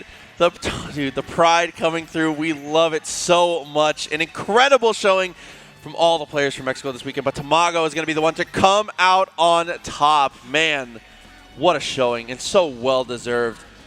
Mexico proving to be the country of King of Fighters, the country to beat. People need to step up because Mexico Absolutely. is dominating right now. Yeah, continuing to show off why they are the best and why they continue to be the best. Well, it looks like, man, what a showing. I just want to say, well, from the bottom of my heart, for everybody here in the arena, for everybody at home watching KOF, we appreciate you guys so much for continuing to support the game, continuing to be in the community, continuing to do all the great things that you do. Wow.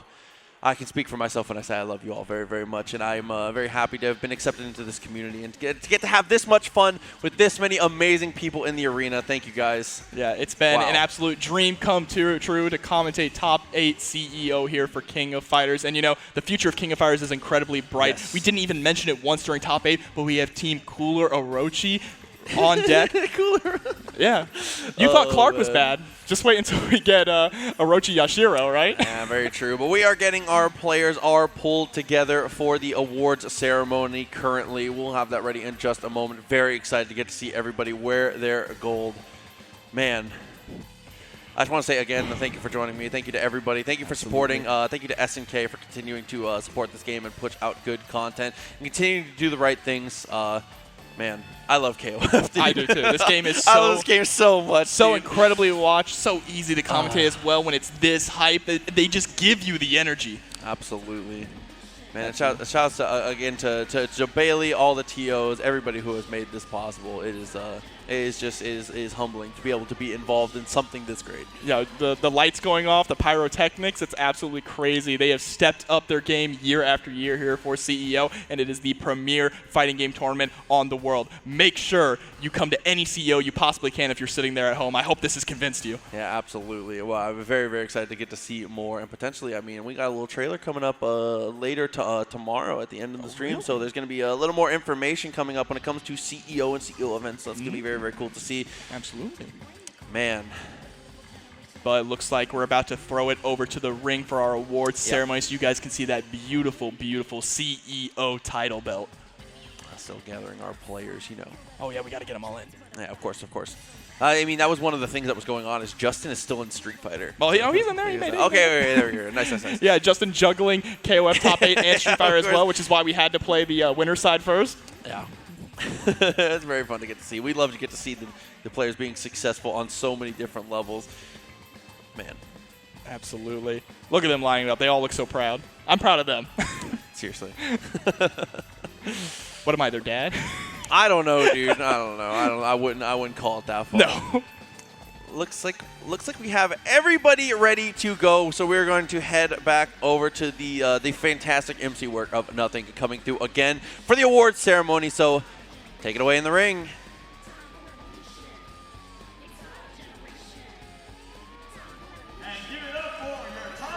For the King of Fighters 15 at CEO 2022.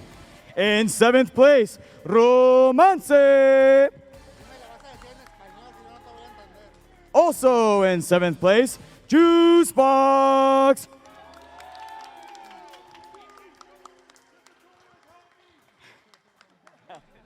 And in 5th place, JWong.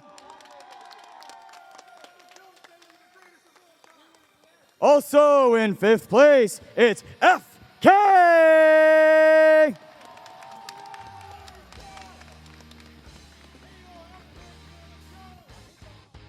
And in 4th place, it's Pako.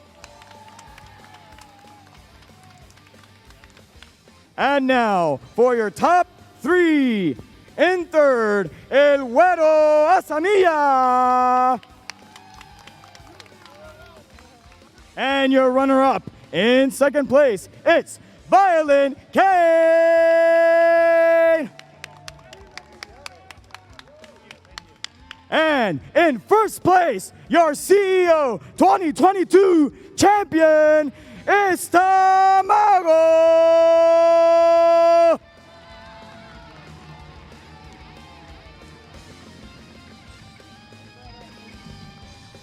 Arriba! So well deserved, so well put.